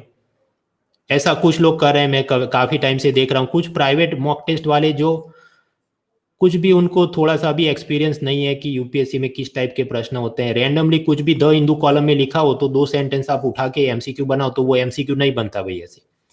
अभी वो तो हैं ही बेवकूफ, लेकिन उनके चक्कर में भी कुछ पढ़े हैं बाबू सोने, वो भी बेवकूफ है। ये कैसे 500 जात की इस पर असर होगी? तो भाई यूपीएससी आपको पूछ लेगी, ये डर डर में हर छोटी चीज आप करने बैठेंगे तो जो बड़े मुद्दे हैं वो आपके छूट जाएंगे। औकात के हिसाब से टॉपिक को तैयार करो। ये SOFR काम की चीज है क्या? नहीं। ये अभी हम लोग 48 नंबर स्लाइड पे पहुंचे, मेरे ख्याल से 38 नंबर की स्लाइड से हम ये तमाशा देख रहे हैं। काम का था क्या? बिल्कुल नहीं। तो फिर क्यों पढ़ा? ताकि मैं आपको बता सकूं भाई ये सब काम का नहीं है, please don't waste your time like this. मुझे तो रोमन साइनी पैसा देगा ये जितने घंटे में पढ़ाऊंगा, आपका क्या उसमें कुछ है? So please don't waste time like that. आगे बढ़ते हैं। डेट इंस्ट्रूमेंट हम देख रहे थे, शॉर्ट टर्म डेट इंस्ट्रूमेंट में हमने ये लिबोर वगैरह देख लिया। अभी आगे एक और चीज है, वेज एंड मीन्स एडवांसेस, यानी कि WMA। तो WMA चीज क्या है? शॉर्ट टर्म के लिए RBI यूनियन गवर्नमेंट और स्टेट गवर्नमेंट को लोन में पैसा देता है और उसके कुछ नियम होते हैं कि इतने लाख करोड़ तक दे सकता है, उसके ज्यादा कर्ज लेना होगा तो रेपो रेट से एक्स्ट्रा महंगे ब्याज पे दिया जाएगा, जिसको ओवरड्राफ्ट बोला जाएगा वगैरह। अभी आत्मनिर्भर भारत रिफॉर्म्स के दौरान क्योंकि केंद्र सरकार राज्य सरकारों की टैक्स की इनकम कम हो गई थी, तो स्वाभाविक है आरबीआई से उनको ज़्यादा पैसा कर्ज में लेना था शॉर्ट टर्म के लिए, तो ये वेज एंड मीन्स एडवांसेस में कुछ रिफॉर्म्स लिए गए। ये पूरा मुद्दा क्या है वह तो वो मैं पढ़ा चुका हूँ। विन 20 सीरीज के फ्री लेक्चर में आप जाइए, 6 जून को जो लेक्चर हुआ था 2020 में, पिलर 2 ऑन आत्मनिर्भर रिफॉर्म्स, वहां पर मैंने ये वीडियो में पढ़ा है। करीब 58 2 घंटे का लेक्चर था, 58 मिनट्स के आसपास आप देखिए तो आपको वो मिल जाएगा। तो ये वाली इसकी लिंक है मेरी प्रोफाइल पे, आप जाइए munal डॉट मतलब unacademy.com/@munal.org and you will get it.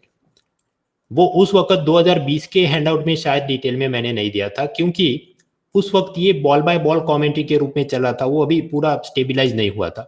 हालांकि अब तो ये चीज़ स्टेबिलाईज की इतना हुआ था और ये काम खत्म हुआ है।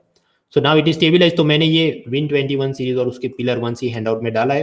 तो आप मतलब टेक्स्ट आपको यहाँ से मिलेगी, वीडियो आपको उधर से मिलेगा, आराम से देख लेना। उसके बाद डेट इंस्ट्रूमेंट के नाम पर शॉर्ट टर्म वाले तो हमने देखे कि लीबोर और वेज एंड मीन्स एडवांसेस क्या है। अभी हम लोग देखें लॉन्ग टर्म। लॉन्ग टर्म मतलब 1 साल या उससे ज्यादा के लिए हमको पैसा कर्ज में चाहिए तो हम किधर जाएंगे? कैपिटल मार्केट में। शॉर्ट टर्म के लिए चाहिए 1 साल से कम समय के लिए तो मनी मार्केट में जाते थे। हाँ, तो कैपिटल मार्केट में जब हम जाते हैं तो वहां पर भी अलग अलग टाइप के बॉन्ड, कुछ तो हम लोग फुल लेंथ कोर्स में पढ़ चुके थे, inflation index bond, sovereign gold bond, panda bond, social impact bond, electoral bond. खैर इलेक्टोरल बॉन्ड तो शॉर्ट टर्म वाले हैं, कैटास्ट्रॉफी बॉन्ड वगैरह। 2 नई चीजें चर्चा में रही, देख लेते हैं कि कंसोल बॉन्ड और दूसरा है श्योरिटी बॉन्ड। कंसोल बॉन्ड क्या है? ये मतलब एक प्रकार से 81 बॉन्ड जैसा है। अमेरिका में 1870s में, इंग्लैंड में भी उस जमाने में इशू किए गए, जो भी वर्ल्ड वॉर 1 और उससे पहले या आगे कुछ उनको ढेर सारा पैसा चाहिए था। ये कंसोल बॉन्ड की खासियत क्या होती है? इसकी कोई मैच्योरिटी डेट नहीं होती। मतलब सामान्य रूप से बॉन्ड पे कुछ लिखा होगी 1 साल में मैच्योर होगा, उस हिसाब से कोई तारीख लिखी होगी, यहाँ पर मैच्योरिटी डेट नहीं लिखी होती। इसका मतलब क्या? प्रिंसिपल प्लस इंटरेस्ट हो तो आपको प्रिंसिपल वापस नहीं करेंगे, वो बस आपको इंटरेस्ट देते रहेंगे अप टू इनफाइनाइट पीरियड, कि समझिए वो 4 से 5% ब्याज आपको परपेचुइटी अनंत काल तक ये देते रहे। तो आपको लगे मतलब इसमें तो अगर कोई इतने साल जी ले कि आपको 100 रुपये, आपने 100 रुपये का कंसोल बॉन्ड खरीदा और हर साल मान लिया आपको 4 मिल रहे हैं, तो कभी तो मतलब 25 साल पर तो आपको प्रिंसिपल रिकवर होगा और उसके बाद आपको इंटरेस्ट मिलते रहेगा, तो ये तो लंबी गेम हो गई। However in real life what happens is, जब सरकार के पास सफिशिएंट पैसा आ जाए टैक्स में, या इकोनॉमी ठीक हो जाए और वापस से सब उनको टैक्स में अच्छा पैसा आने लगे, तो वो इसी बॉन्ड को इन्वेस्टर से वापस खरीद लेते। तो कागज पे तो लिखा होगा कि नो मैच्योरिटी डेट, मतलब प्रिंसिपल कभी वापस नहीं होगा, लेकिन रियल लाइफ में ये लोग वापस आपसे खरीद लेंगे बॉन्ड, तो आपको प्रिंसिपल भी वापस मिल जाएगा।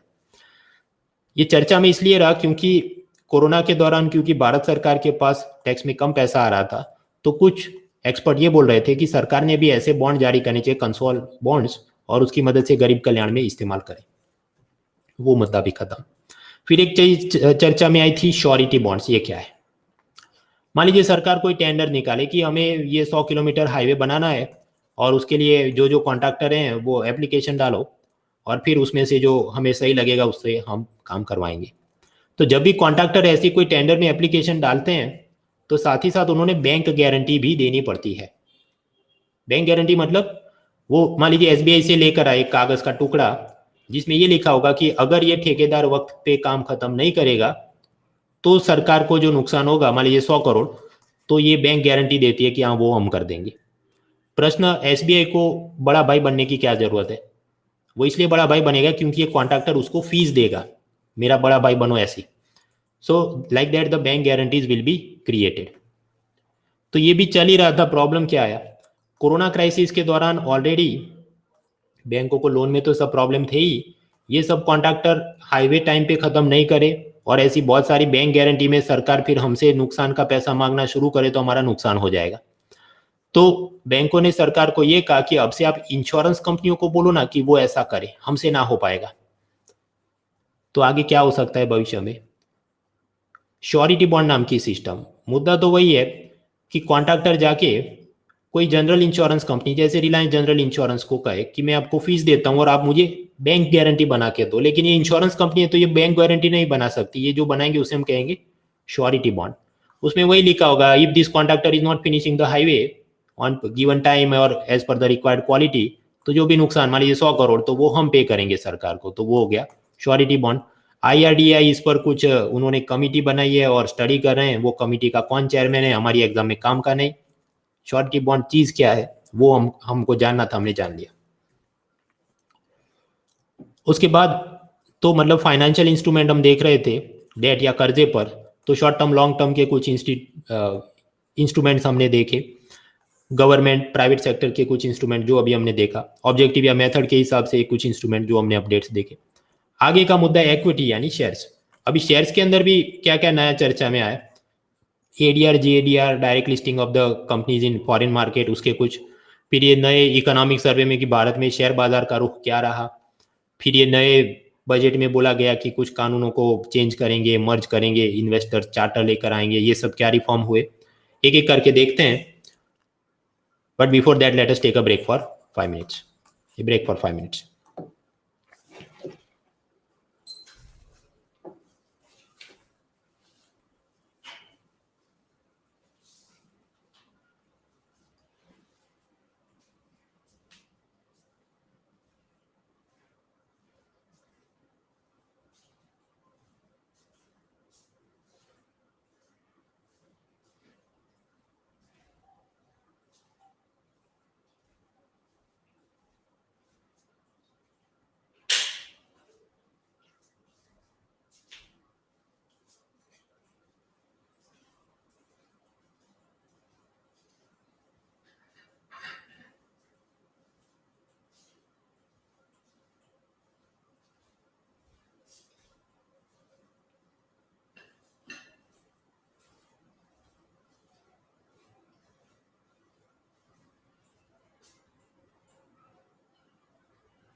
All right, friends. So let us move forward.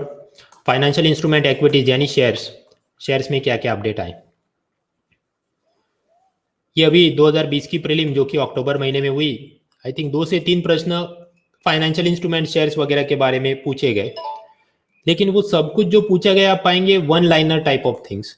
मतलब ये चीज का ऑब्जेक्टिव क्या है या ये होगा उसमें, ये what is the primary purpose, कोई बहुत रेपो रेट टाइप की चीज नहीं। रेपो रेट में हमको समझना होता है कि if A happens then B will happen, if C happens then D will not happen. ऐसा इधर लंबी चेन सीरीज नहीं चलती। तो एक एक लाइन में व्हाट इज द ऑब्जेक्टिव उतना पढ़ के आगे बढ़ जाना चाहिए। बहुत ज्यादा स्ट्रेस में मत आओ कि ये बहुत कोई फंडामेंटल राइट्स है या ऐसी चीज है। खैर देखिए, कभी भी हमको कोई कंपनी शुरू करनी है, एक्सपांड करनी है, वी रिक्वायर कैपिटल। और हम अगर सोच के चले कि शेयर इश्यू करके मैं कैपिटल लाना चाहता हूँ, तो अब शेयर इश्यू करेंगे उसके क्या क्या प्रकार हो सकते हैं। अगर आप सोचे कि मैं सभी पब्लिक को अपने शेयर्स बेचना चाहता हूँ और मैं ऐसा फर्स्ट टाइम करना चाहता हूँ, तो वो होगा इनिशियल पब्लिक ऑफर यानी आईपीओ। ऐसा करके मान लीजिए आपने 100 करोड़ बटोरे और आप अपनी कंपनी चलाते हैं। फिर मान लीजिए 10 साल हो जाए और आपको लगे और एक्स्ट्रा पैसा चाहिए और मुझे बड़े बड़े एयरपोर्ट खरीदने हैं या कुछ करना है, तब दोबारा से हो सकते हैं 50 करोड़ के शेयर इशू करें। लेकिन फिर वो क्या है, वो पहली बार का नहीं, वो तो आप दूसरी या तीसरी या चौथी बार कर रहे हैं, तो उसे हम आईपीओ नहीं बोलेंगे, उसे हम कहेंगे फॉलो ऑन पब्लिक ऑफर। तो इश्यू टाइप में एक ये हो सकता है आईपीओ, मतलब फर्स्ट टाइम किया और दोबारा तीसरी चौथी 500वीं बार आप जब शेयर इशू करें तो उसे हम क्या कहेंगे, फॉलो ऑन पब्लिक ऑफर। ये एक बात हुई। दूसरा, कुछ बार जो शेयर्स इशू किए जाए तो सभी पब्लिक को हम इशू करें, और कुछ बार ये किया जाए कि सिर्फ सिलेक्टेड इन्वेस्टर्स को इशू किए जाए, जैसे कि राइट्स इशू। राइट्स इशू में मतलब आप पहले आपके एग्जिस्टिंग शेयर होल्डर्स को कहेंगे कि मेरे ये शेयर्स आप खरीदिए, अगर वो मना करे तो ही बाहर वालों को ऑफर किया जाए। या कुछ बार करें प्राइवेट प्लेसमेंट। प्राइवेट प्लेसमेंट मतलब आम आदमी को, रिटेल इन्वेस्टर को न बुलाया जाए, बड़े बड़े Tata mutual fund, UTI mutual fund, Franklin Templeton mutual fund या कैसे बड़े इन्वेस्टर को सीधा ही सारी चीज ऑफर कर दी जाए, तो हम कहेंगे प्राइवेट प्लेसमेंट हुआ, पब्लिक प्लेसमेंट नहीं हुआ। तो ये अलग अलग चीजें होती हैं। अभी हर साल इकोनॉमिक सर्वे इसमें कि ये इतना हुआ, इसमें इतने पैसे आए, सारे डेटा हमने नहीं देखने। फोकस हमारा होना चाहिए आईपीओ में खेल क्या रहा। आईपीओ मतलब सभी जनता को जो ऑफर किया गया और पहली बार ऑफर किया गया। तो इस तरह कितनी कंपनियों ने आईपीओ इश्यू किए, तो पता चले 2017, 18, 19, 20 स्टेडीली डिक्रीज्ड। जैसे 2019 में 47 कंपनियों ने आईपीओ इशू किए, 2020 में 33 कंपनियों ने, और उससे पहले तो 100, मतलब आप देख सकते हैं करीब करीब 100 प्लस से 47, मतलब आधा कम हो गया 2019 जब कोरोना नहीं था तब से। क्योंकि उस वक्त भी इकोनॉमी में स्लो डाउन चल रहा था, चाहे आप मकानों की सेल देखें, कार की सेल देखें and all the other things, तो वो तो उस कारण से फॉल डाउन हुआ। 2019 टू 20 फॉल डाउन होने का क्या कारण हो सकता है, स्वाभाविक है कोरोना। तो कोरोना के चलते सब इन्वेस्टर को लगे अब नहीं, अभी सेफ नहीं है वगैरह वगैरह। तो कंपनी भी सोचे अगर हम शेयर्स इशू करेंगे कोई हमसे खरीदेगा नहीं या अच्छे प्राइस पे नहीं खरीदेगा, तो पोस्टपोन रखते हैं, बाद में इशू करेंगे। तो एक बात आई, number of IPO issued in India there has been a steady decrease. और वो हमें क्या दिखाता है, वो ये दिखाता है इकोनॉमी में देयर आर सम प्रॉब्लम्स, इसलिए ये कम हो गया है। दूसरा, हर आईपीओ में जो पैसा रेज किया जाए, मतलब एक बार आईपीओ आप इशू करें उसमें 100 करोड़ आए, 200 करोड़ आए, ऐसा करके कुल मिलाकर कितने करोड़ आए, 2019 में 11,000 करोड़ और 2020 में 31,000 करोड़। यानी कंपनियों की संख्या कम हुई जिन्होंने आईपीओ इशू किया, लेकिन उसमें से जो पैसा बटोरा गया वो तो अच्छी खासी मात्रा में बटोरा गया। प्रश्न ये तो मतलब इनकंसिस्टेंसी नहीं है ग्राफ में, ग्राफ में वो इनकंसिस्टेंसी नहीं है। क्यों? ये ऐसी बात है भाई, इकोनॉमी डाउन हो गई तो अभी अगर टाटा मोटर्स ये कहे कि हमारा सब खत्म हो गया है, हाँ, लेकिन अगर एजुकेशन इंडस्ट्री को कहें, ई लर्निंग इंडस्ट्री को, तो वो तो कहें हमारा सब ग्रो कर रहा है। So depending on corona, pharma sector, IT sector, कुछ ऐसी चीजें कि जहां पर आपने आईपीओ इशू करे हो तो मोटी रकम मिल सकती। खैर, तो in terms of money mobilise through IPO उसमें तो काफी बढ़ोतरी हुई है। भारत की ही कंपनियां सीधा ही अमेरिका के शेयर मार्केट में अपने शेयर्स लिस्ट करवाना चाहे तो क्या करवा सकती हैं, या उसके कुछ ऑल्टरनेट मैकेनिज्म होते हैं, जैसे American depository receipt, global depository receipt, और उसमें आत्मनिर्भर भारत में क्या रिफॉर्म लिए गए, ये चीज़ भी पिछले साल Win20 सीरीज और उसमें पिलर 2 आत्मनिर्भर और उसमें 6 जून को जो लेक्चर 2 घंटे का हुआ था, उसमें 1 घंटे 6 मिनट के आसपास वो मैंने पूरी चीज़ पढ़ा ली थी, आप वहाँ पर वीडियो देख लेना उस वक्त। लेकिन हालांकि हैंडआउट में शायद उतना मैंने डिटेल से नहीं दिया था, क्योंकि उस वक्त भी ये ball by ball comment stage में था, लेकिन अब स्टेबिलाईज हुआ और नई इकोनॉमिक सर्वे में भी इसके बारे में कुछ 2-3 लाइनें लिखी है, तो हमको जानना था। So it is given in your present Win21 handout. तो टेक्स्ट यहाँ पर है, वीडियो वहाँ पर है, आराम से देख लेना। और तो आईपीओ, एफपीओ, एडीआर, जीडीआर में क्या था देख लिया। आगे का मुद्दा है सेंसेक्स शेयर मार्केट में क्या ट्रेंड रहा और इसके बारे में लेटेस्ट इकोनॉमिक सर्वे ने क्या कहा। यानी ये नए हैंडआउट में हमारे ख्याल से हम लोग पेज 39 के आसपास पहुंचे।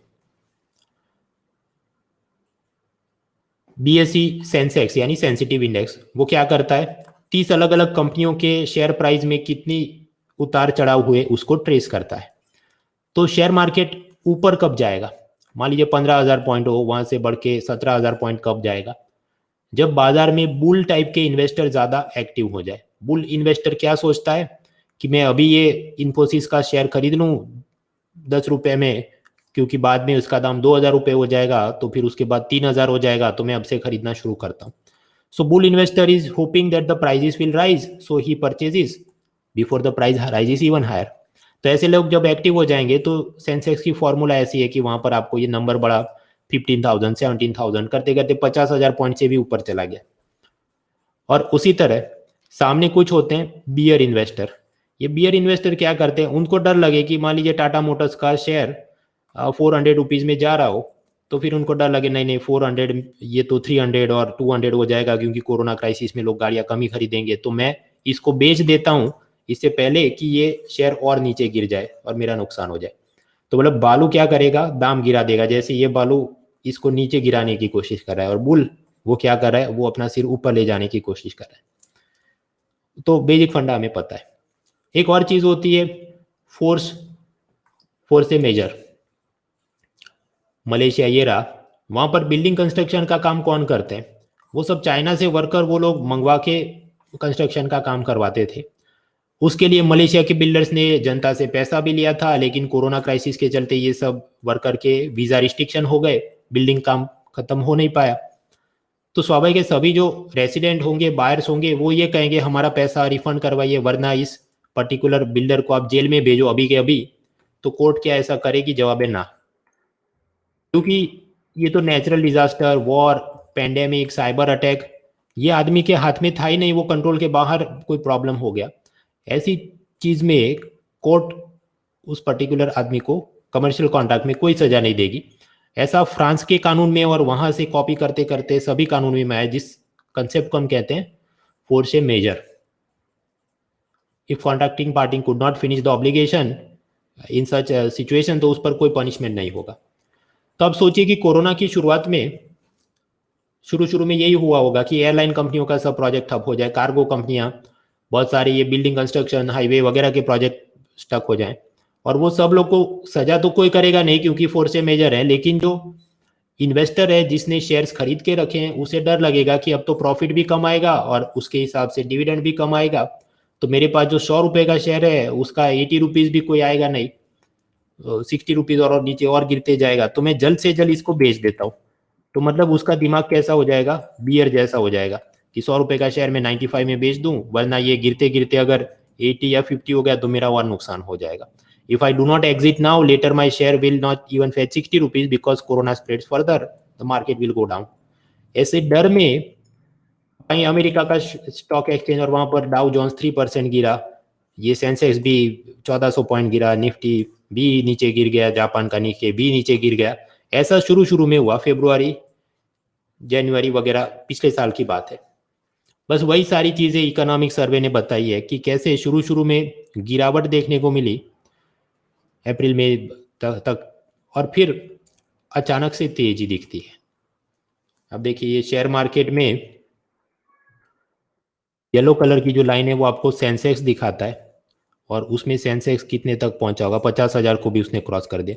और ब्लू कलर की लाइन है वो निफ्टी दिखाता है, जो एनएसई नाम के नेशनल स्टॉक एक्सचेंज का सूचकांक है, तो वो भी 15,000 के ऊपर चला गया। तो ये तो दोनों ही ऊपर जा रहे हैं। वो क्या दिखा रहा है कि शेयर मार्केट बुलिश है, बुल इन्वेस्टर ज्यादा एक्टिव। तो प्रश्न कि भाई एक तो कोरोना है, तो कोरोना में शेयर मार्केट एक्टिव कैसे हो सकता है, जबकि थियरी तो ये कहती है कि कोरोना और ऐसे नेचुरल वॉर डिजास्टर वगैरह में सब मार्केट ठप हो जाना चाहिए, क्योंकि कंपनियों का प्रॉफिट कम होगा तो डिविडेंड कम होगा वगैरह। So then the question is, if there is an economic slowdown, then why there this share market is rising further. आर्थिक मंदी है कोरोना के चलते, तो शेयर बाजार गिर जाना चाहिए, लेकिन ये तो उल्टा बढ़ रहा है। उसके क्या कारण है? उसका पहला कारण है कि याद करो, हमने मॉनेटरी पॉलिसी में देखा था पिछले साल कैसे आरबीआई ने अपना सीआरआर जो 4% उसकी जगह 3% कर दिया, ताकि बैंकों के पास लोन में घुमाने को ज्यादा पैसा रहे। उसी तरह रेपो रेट में गिरावट करके 4% कर दिया, और बहुत सारे और कदम उठाए, targeted long term repo operation वगैरह। तो स्वाभाविक ये सब के चलते जितने सस्ते लोन होंगे, ये जो एक्सपांशनरी मॉनेटरी पॉलिसी होगी, तो उसमें से कुछ ना कुछ पैसा थोड़ा थोड़ा करके बड़े इन्वेस्टर्स के पास आया होगा, जिन्होंने वो शेयर मार्केट में इन्वेस्ट किया होगा, एक कारण। दूसरा, बहुत सारे office employees, middle class employees जो पहले ऑफिस जाते थे, अभी लॉकडाउन में वर्क फ्रॉम होम करते हैं। तो वर्क फ्रॉम होम में काफी सारा फ्री टाइम उनके पास कंप्यूटर में इधर उधर कुछ ना कुछ वेबसाइट ब्राउजिंग करने में लगा रहे। और याद करो, पिछले लेक्चर में हमने देखा था आरबीआई ने लोन मॉरेटोरियम, मतलब कि 6 महीने तक आपने ईएमआई के इंस्टॉलमेंट नहीं भी भरोगे तो चलेगा, वो हमने पढ़ा था पिछले टाइम। तो मतलब वो कोई पर्टिकुलर व्यक्ति हो मिडिल क्लास का, वो ये सोचे 6 महीने मुझे लोन के किस्तें नहीं चुकानी, हालांकि बाद में तो वो मुझे चुकानी है, लेकिन अभी 6 महीने नहीं चुकानी, तो वो जितना मेरा पैसा हाथ में है, थोड़ा मैं शेयर मार्केट में इन्वेस्ट करूँ, तो उधर जो भी 10%, 12%, 15% मुझे रिटर्न मिल जाए। तीसरा कारण, इंफॉर्मेशन टेक्नोलॉजी और फार्मा सेक्टर में कोरोना के चलते बहुत ज़्यादा तेजी आ गई, जिसके चलते बहुत सारे इन्वेस्टर ने सोचा अभी से खरीद लेते हैं, क्योंकि ये तो और शेयर ऊपर जाएंगे तो फिर मजा रहे। तो ये भी एक कारण, जिससे शुरू शुरू में तो कोरोना में डर के चलते गिरावट आई शेयर बाजार में, लेकिन फिर बहुत ज्यादा ऊपर ये बढ़ गया था। चौथा कारण, क्योंकि लोग घर पे वर्क फ्रॉम होम कर रहे हैं, तो स्वाभाविक है बहुत सारे वो पूरा दिन टाइम पास क्या करें, YouTube, social media, Reddit. Reddit वो सब ऑर्कुट वगैरह टाइप की सब डिस्कशन की फॉरम है, और वहां पर बहुत सारे ये सोशल मीडिया इन्फ्लुएंसर सब टिप देते रहते हैं कि कैसे पैसा दुगना करे, कैसे ऐप के द्वारा शेयर में पैसा लगाए। तो वो सब देख देख के भी लोग और ज्यादा उसमें लग गए होंगे। उसी तरह ये सब के चलते अमेरिका में एक वीडियो गेम स्टोर कंपनी थी जिसका नाम था गेम स्टॉप। उसमें ये सब लोगों ने रेडिट ऑनलाइन फॉरम में आपस में कोऑर्डिनेट करके कि इसमें इतना पैसा लगाओ और इसको और बढ़ाते हैं वगैरह, करते करते ये शेयर एक कंपनी का 1625% से ज़्यादा बढ़ गया एक ही साल में, कोरोना में। तो मतलब ये सब के चलते शेयर बाजार में बहुत तेजी देखने को मिले, ऐसा हुआ। हालांकि ये सब क्या है, गिमिक्री, नौटंकी है। इसको देख के कुछ छोटे निवेशक अभी सोच सकते हैं कि हाँ हम लोग भी घुस जाते हैं और हमारा एक का पैसा 16 गुना ज्यादा हो जाए या कुछ, लेकिन ये सब हद से ज्यादा बबल बड़ा हो चुका है। एक्सपर्ट्स मानते हैं कि ये पूरी जो चीज now it is over priced. 100 रुपए के शेयर आजकल 1200 रुपए में बिक रहे हैं, तो असल में कंपनी के फंडामेंटल क्या इतने जोरदार है कि वो इतना डिविडेंड देने वाली है? नहीं। तो कभी ना कभी there will be a correction. Correction मतलब क्या, जो हवा में उड़ रहे हैं वो वापस जमीन में गिरेंगे, ये 1200 के शेयर वापस वो 150 में आएंगे।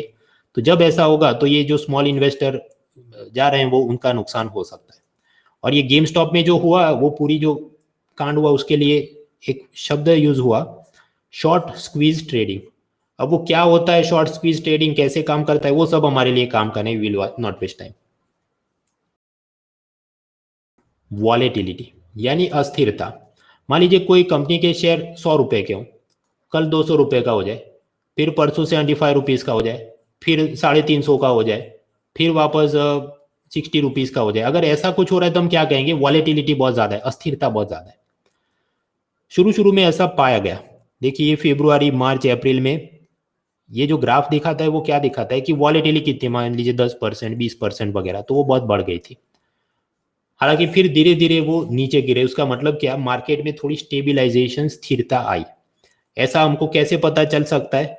उसके लिए नेशनल स्टॉक एक्सचेंज एनएससी, जिसका एक तो इंडेक्स मशहूर है, कौन सा, निफ्टी, उसके अलावा ये लोग एक और चीज बनाते हैं जिसे कहते हैं VIX इंडेक्स। ये VIX इंडेक्स क्या मेजर करता है, how much volatility is there in the share market.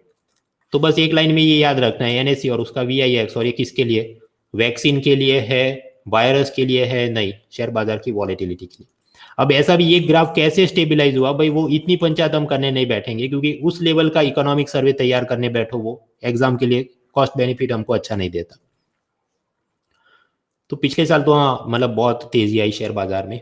अभी हम आजकल देखते हैं ये फरवरी मार्च में वापस शेयर बाजार गिर रहा है और दूसरे तीसरे दिन उसकी कुछ ना कुछ negative news Indian express the Hindu में चलती रहती है। तो उसका कारण क्या है देखते हैं।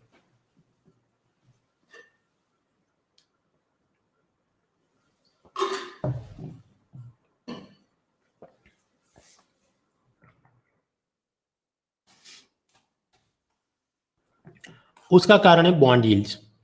वैसे बॉन्ड यील्ड क्या है वो हम लोग ऑपरेशन ट्विस्ट में पढ़ चुके हैं, लेकिन just to refresh again, bond yield में होता क्या है। मान लीजिए आर्नोल्ड ने अमेरिकन सरकार का बॉन्ड खरीदा जिसमें लिखा हो $100 और इंटरेस्ट ऑफर किया हो 8% और टेन्योर 1 साल के लिए। तो उसने $100 में खरीदा है, इन्वेस्टमेंट कितना $100। 1 साल बाद सरकार उसको कितना वापस करेगी, $100 और उसके ऊपर 8% ब्याज, तो मतलब 108 वापस करेगी। तो आर्नोल्ड का प्रॉफिट कितना हुआ, 108 मिले, ओरिजिनल इन्वेस्टमेंट ₹100, तो उन दोनों को माइनस करो, divided by 100, original investment times 100, percentage में जब क्या 8%, तो हम इसे क्या कहेंगे, bond yield.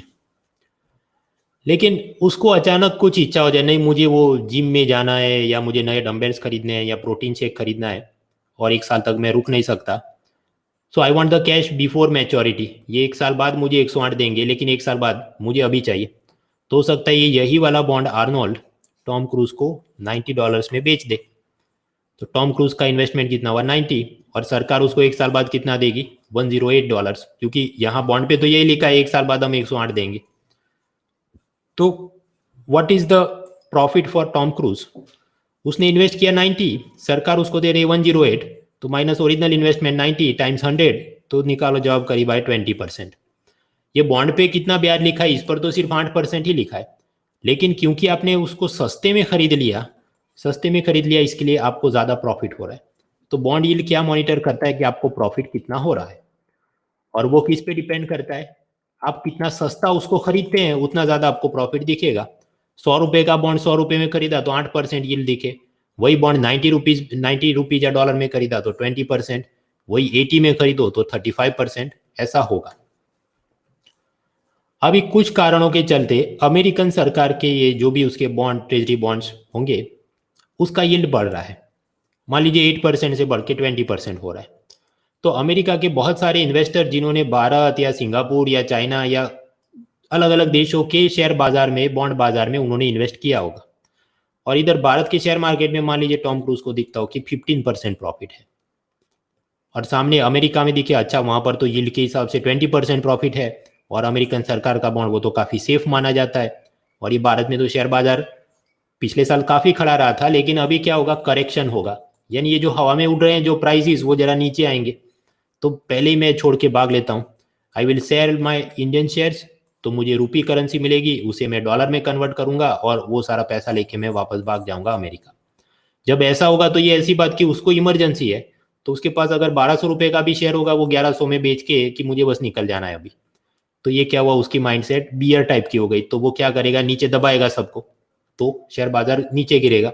So Sensex false to 25%, और उसके लिए बॉन्ड यील्ड जिम्मेदार है, outflow from the Indian market वगैरह चर्चा चलते रहती है, कुल मिलाकर उसकी बात ये है। इसी के साथ जुड़ा एक और भी मुद्दा है, बॉन्ड विजिलेंटिज्म। विजिलेंटिज्म मतलब कानून अपने हाथ में लेना, जब आपको लगे नहीं सरकार और पुलिस कुछ नहीं कर रही और मैं ही बंदूक उठाऊंगा और सब गुंडों को मार दूंगा। ये बॉन्ड विजिलेंटीज मतलब कुछ ऐसे बड़े इन्वेस्टर हैं जिनके पास ढेर सारे, उन्होंने गवर्नमेंट सिक्योरिटी ट्रेजरी बॉन्ड्स वगैरह सरकार के ऐसी जो भी बॉन्ड्स इंस्ट्रूमेंट होते हैं उन्होंने पहले बहुत सारे खरीद के रखे होंगे। मान लीजिए इसके आदमी के पास ये 10 लाख 1 2 3 4 करके ऐसे बॉन्ड हो सरकारी, और फिर अचानक उसे लगे कि सरकार या सेंट्रल बैंक मतलब आरबीआई है अमेरिका में, यूएस फेडरल रिजर्व, उसकी नीतियां उसको पसंद ना आ रही हूँ और उसका वो विरोध करना चाहे, तो कैसे करेगा, सरकार की नीतियों का विरोध करने के लिए जानबूझकर मैं अपने ये सारे बॉन्ड, मेरे पास 10 लाख बॉन्ड है इस पर्टिकुलर अमेरिकन सरकार के, मैं इसको बेच दूंगा।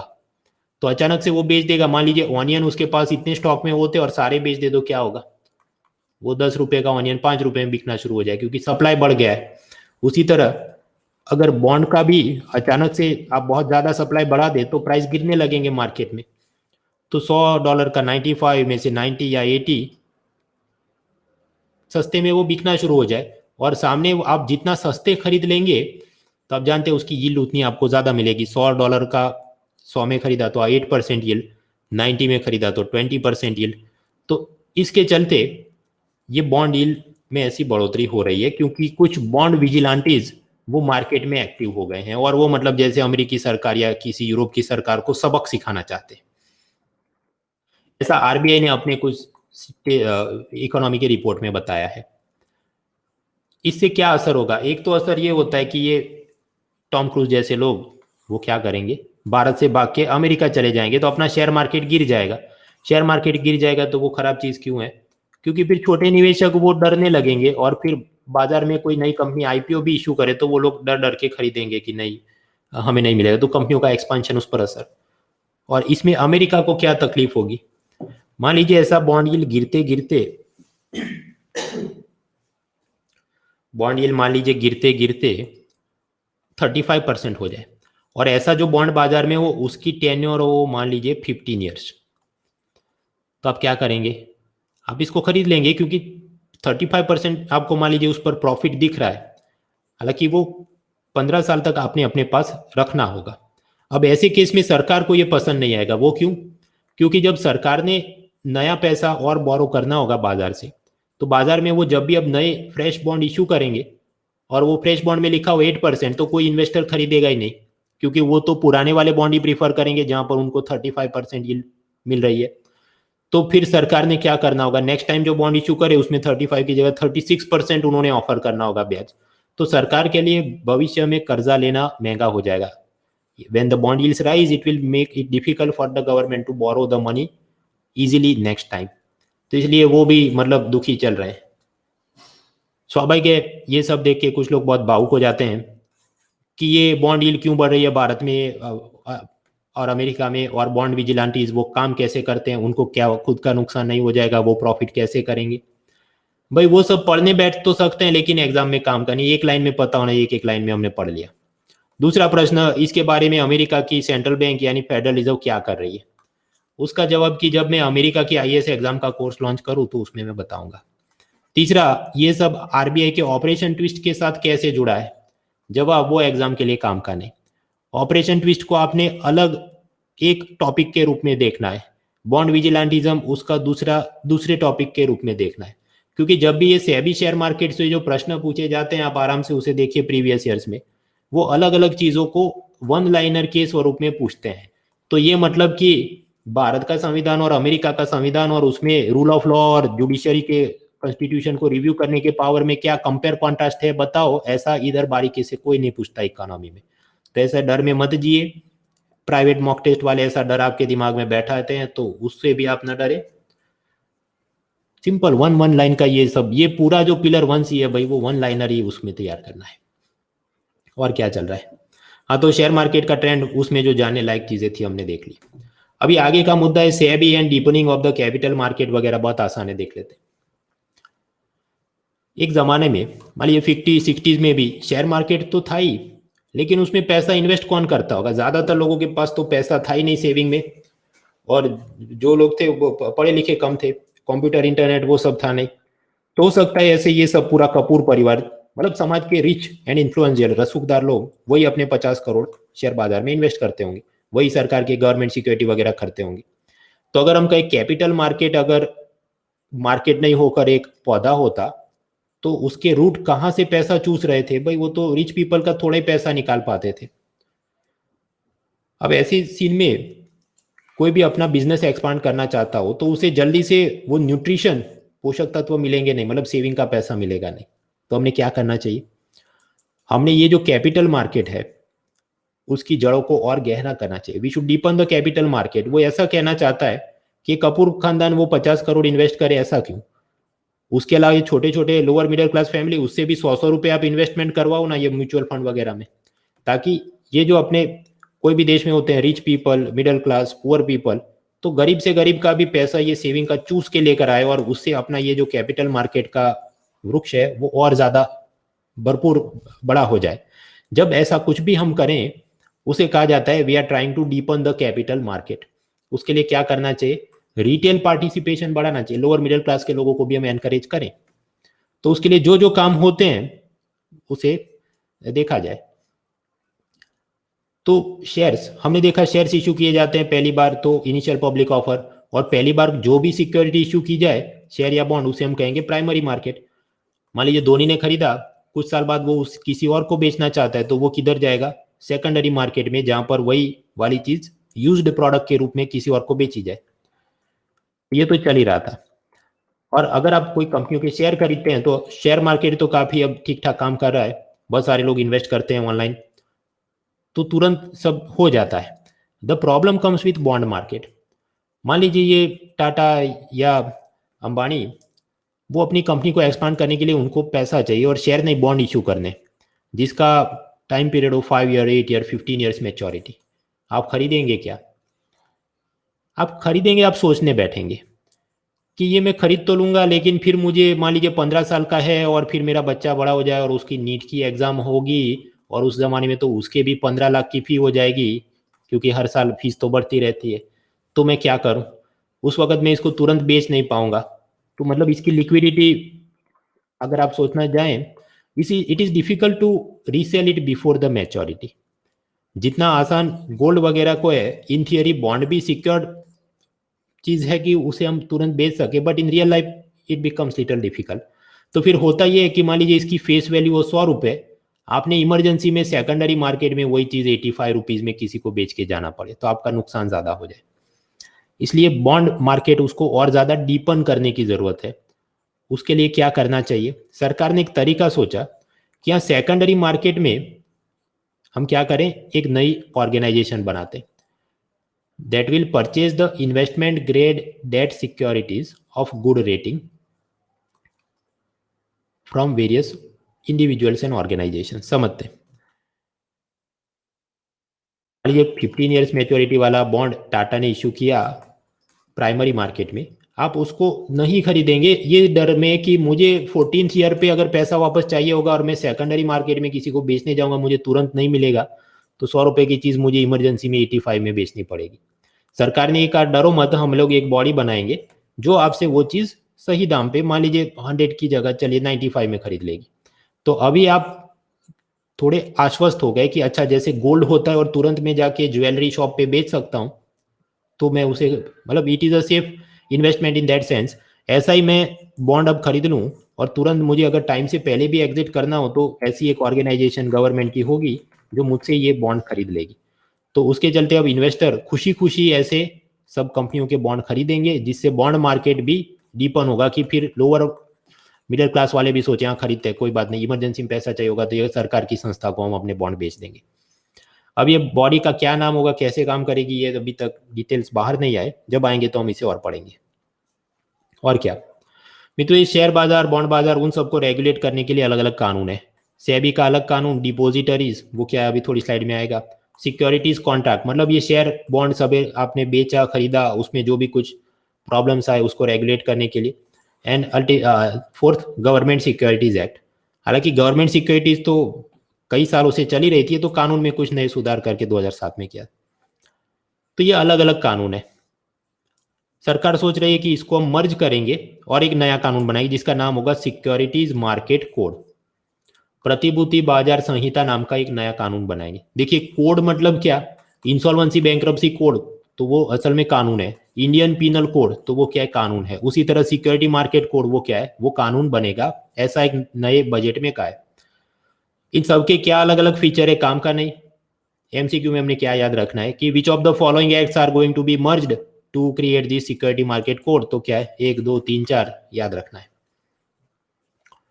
एक और चीज नए बजट में बताई गई कि we will create an investors charter. एक शब्द आता है वो आपने मेंस पेपर 2 और पेपर 4 में भी तैयार करना है, सिटीजन्स चार्टर, नागरिक अधिकार पत्र। तो असल में उसमें लिखा होता है वो डॉक्यूमेंट में कि मान लीजिए डिपार्टमेंट ऑफ पोस्ट हो, उसने अपना चार्टर बनाया हो, उसमें लिखा होगा कि स्पीड पोस्ट है वो 3 दिन में पहुंच जाएगी, अगर 3 दिन में नहीं पहुंची तो आप ये जेड नाम के ऑफिसर को कंप्लेन करें, उसका ये एबीसी फोन नंबर है या ईमेल एड्रेस है, वो उसको सॉल्व नहीं करे तो फिर आप एक्स नाम के सीनियर ऑफिसर को कंप्लेन करें, वो 90 डेज में सॉल्व करेगा। मतलब पूरी ग्रीवांस रेड्रेसल की एक सीक्वेंस आपको दी जाती है, और उसमें कि आपको ये सेवाएं मिलेंगी और टाइम पे नहीं मिली तो इधर कंप्लेन करें। That is the idea behind a citizen charter. तो ये तो चल ही रहा है। ऐसा टैक्स पेयर का चार्टर बनाने की बात है, वो भी हम लोग पढ़ेंगे सेकंड पिलर में। लेटेस्ट बजट में ये कहा कि हम लोग एक इन्वेस्टर्स चार्टर बनाएंगे। मतलब आप शेयर खरीदते हैं, बॉन्ड खरीदते हैं, डेरिवेटिव इंस्ट्रूमेंट, कमोडिटी मार्केट, उसमें आपको ये वाली चीज इतने टाइम पर मिलेगी, आपको जो शिकायत है तो कितने दिन में उसका निपटारा होगा, उन सबका एक अधिकार पत्र बना के देंगे, उसको कहा जाएगा इन्वेस्टर चार्टर। अच्छा, तो दो बात होने वाली है, एक तो सिक्योरिटी मार्केट कोड नाम का कानून बनेगा और दूसरा होगा इन्वेस्टर चार्टर। तो फिर क्या होगी, उससे फायदा क्या, एक तो ease of doing business, ease of doing investment, आसानी से सुगमता से आप निवेश कर पाए। दूसरा, फाइनेंशियल मार्केट के जितने पार्टिसिपेंट है, individual investor, share broker, stock exchange, depository, underwriter, company. Depository क्या है अभी आगे स्लाइड में देखेंगे। अंडरराइटर क्या होता है, जब आपने आईपीओ इशू करना होता है तो वो असल में एक प्रकार का आईसीआईसीआई वगैरह, एसबीआई वगैरह इसकी सेवा देते हैं कि वो आपको आईपीओ इशू करने में पूरी एडमिनिस्ट्रेटिव क्लरिकल जिम्मेदारी देखते हैं। That is underwriter. तो इन सभी के क्या राइट्स एंड रिस्पॉन्सिबिलिटी है, उसमें और क्लैरिटी आएगी। और इस सब के चलते लोअर मिडिल क्लास का भी विश्वास बड़ा होगा, तो financial market, capital market, it will become more deeper, जड़ों को गहरा किया जाएगा, जिससे जनता की बचत का पैसा इकोनॉमी के सब प्रोडक्टिव चैनल्स में आ पाएगा। तो मतलब कि घी दूध की नदियां बहेंगी, हर्षद मेहता केतन पारेख जैसे कांड नहीं होंगे, रामराज प्रजा सुखी सब। अब एक चीज, डिपोजिटरी क्या होती है। एक जमाने में ये शेयर बॉन्ड सब ट्रेडिंग पेपर फॉर्मेट में होता था, लेकिन पेपर फॉर्मेट में आप ट्रेडिंग करेंगे तो उसमें क्या है, आग लग जाए, चोरी हो जाए, तो सॉल्यूशन क्या है, एक बड़ी तिजोरी में शेयर बॉन्ड रख दो और फिर उसका डिजिटल ट्रेडिंग शुरू करो। कंप्यूटर में ऐसे सब सॉफ्टवेयर में आपने देखा होगा, टीवी में। उस चीज को कहते हैं कि आपके जो पेपर शेयर बॉन्ड है उसको आपने डीमटेरियलाइज किया, मतलब पेपर से आपने उसको डिजिटल स्वरूप में तब्दील कर दिया। ऐसी जो संस्थाएं डिपोजिटरी कहा जाता है, जैसे सीडीएसएल, एनएसडीएल वगैरह है। फिर अलग अलग बैंक और नॉन बैंक वो उसके साथ अपनी एजेंसी खुलवाते हैं, जिसे हम कहें डिपोजिटरी पार्टिसिपेंट बन गए, और फिर आप वहां पर अपना डीमेट अकाउंट खोलते हैं और आप ये पूरा शेयर बॉन्ड ट्रेडिंग करते हैं। उसके साथ पैन कार्ड नंबर को भी लिंक किया गया है, तो मतलब आपने कितना पैसा प्रॉफिट में कमाया, उस हिसाब से टैक्स भरा कि नहीं, वो सब भी पता चल जाता है। अभी ऐसा जो डीमेट अकाउंट होगा, तो एक तरफ तो सामान्य कंपनियों के सब शेयर बॉन्ड का डीमेट अकाउंट होगा अलग, तो मैं इसको ये राइट हैंड साइड पे, और सामने आरबीआई जो कि government security and treasury bill, सरकार को लॉन्ग टर्म के लिए पैसा बोरो करना है तो गवर्नमेंट सिक्योरिटी इशू करेगी, शॉर्ट टर्म यानी 1 साल से कम के लिए पैसा कर्ज में लेना है तो सरकार ट्रेजरी बिल इशू करेगी। तो वो सब भी अब डिजिटल काम होता है, उसके लिए आरबीआई का ई कुबेर प्लेटफॉर्म है, लेकिन वहां पर भी ऐसी डीमेट जैसी कोई सिस्टम होनी चाहिए जो कि अलग होगी। तो उसे मैं लेफ्ट साइड पे लिख दूं, ये ऐसा कि फेसबुक का भी सब सोशल मीडिया अकाउंट है, और माइस्पेस और ऑर्कुट और गूगल प्लस का भी जो भी सोशल मीडिया अकाउंट है, सो दे आर डिफरेंट प्लेटफॉर्म्स। और ये जो आरबीआई साइड का डीमेट अकाउंट था, उसमें retail investors were not allowed previously. पहले सरकारी बॉन्ड खरीदने का खाता अलग था, निजी कंपनियों के शेयर बॉन्ड खरीदने का खाता अलग था, और आम आदमी सीधे सरकारी बॉन्ड खरीद नहीं सकता था। आपने खरीदने हो तो कैसे खरीद सकते हैं, इंडिविजुअल इन्वेस्टर जाके म्यूचुअल फंड में पैसा इन्वेस्ट करे, म्यूचुअल फंड वाला जाके कुछ ऐसे गवर्नमेंट सिक्योरिटी खरीदे, या आप स्टॉक एक्सचेंज में लगाए और वहां से कुछ बड़े पार्टिसिपेंट्स आपका पैसा आगे ले जाएं। तो ये मतलब पहले प्रॉब्लम की दो अलग अलग थे अकाउंट। अभी आरबीआई ने प्रपोज किया कि हम लोग ये करते हैं, आरबीआई के ई कुबेर प्लेटफॉर्म पे, ई कुबेर क्या है, आरबीआई का कोर बैंकिंग सोल्यूशन प्लेटफॉर्म है, मतलब वहां पर वो पूरा अपना जो भी ऑनलाइन काम करता है, रेपो रेट से लेके सब चीजें, वहीं पर ये गवर्नमेंट सिक्योरिटी का बाइंग सेलिंग सब होता है। हाँ, तो वहां पर आरबीआई ने ये कहा है कि हम लोग गिल्ट अकाउंट्स, ऐसे नए अकाउंट खोलेंगे जहां पर रिटेल इन्वेस्टर भी जाके सब अकाउंट खोले और ये सब गवर्नमेंट सिक्योरिटी ट्रेजरी बिल को खरीद सके। शब्दों पे गौर करें, गिल्ट अकाउंट में गिल्ट नहीं है, ये गिल्ट मतलब दिल में अपराध भाव होना, ये वाला नहीं, ये क्या है, गिल्ट। गिल्ट मतलब अग्रिम, बहुत ही अच्छी उम्दा क्वालिटी का। गवर्नमेंट सिक्योरिटी के लिए ऐसा बोला जाता है क्योंकि वो रिलेटिवली सेफ है, किंगफिशर जैसा नहीं कि दुकान बंद करके भाग जाए। So the idea is retail investor जो कि पहले इस तरफ उनके डीमेट अकाउंट रहते थे, एडिशनली वो इधर लेफ्ट साइड आरबीआई के अंदर भी अपने ऐसे डीमेट अकाउंट टाइप की चीज खोल सके। That is the idea. इससे फायदा क्या, उधर भी वो गवर्नमेंट सिक्योरिटी का मार्केट और गहरा कर सकते हैं।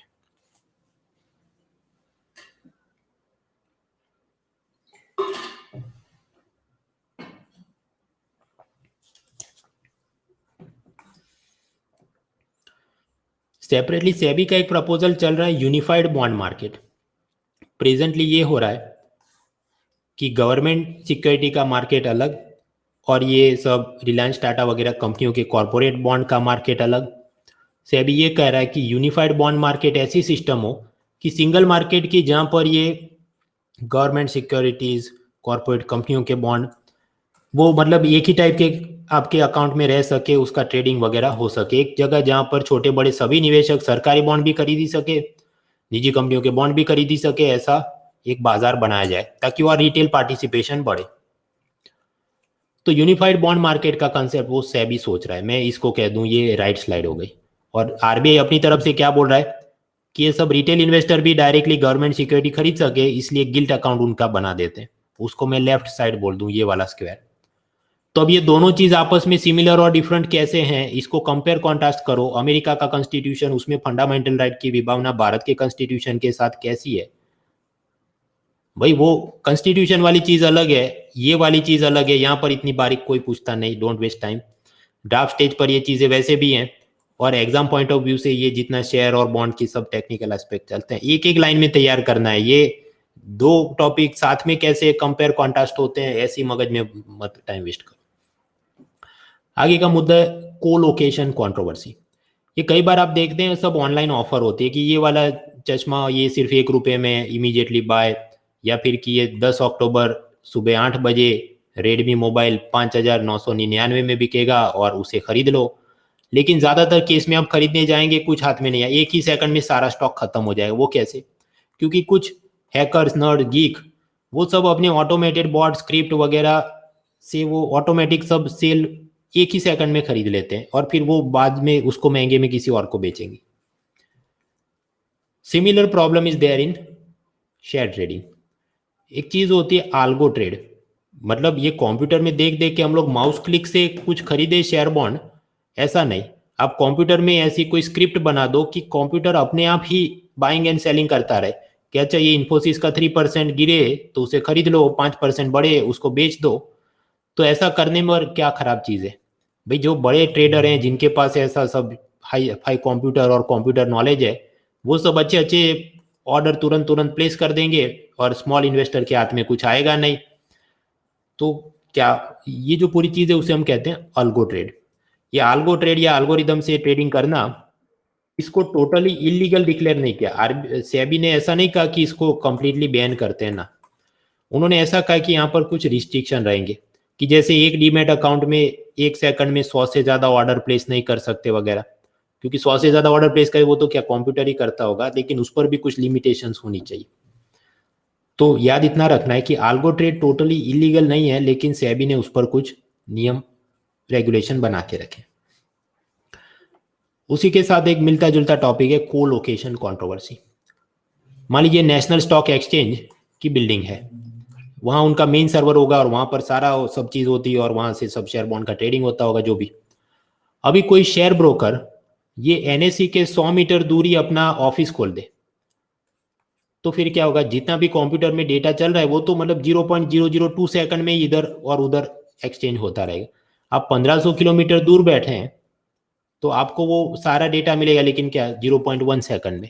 अभी ह्यूमन आई में तो इतना हम डिफरेंस शायद ना देख पाए, लेकिन ये तो आदमी आप याद करो आल्गो ट्रेडिंग कर रहा है, तो कंप्यूटर तो तुरंत डिटेक्ट करके सारा प्राइस में इतना उतना मैनिपुलेशन वो तो तुरंत खरीद और बेच लेगा।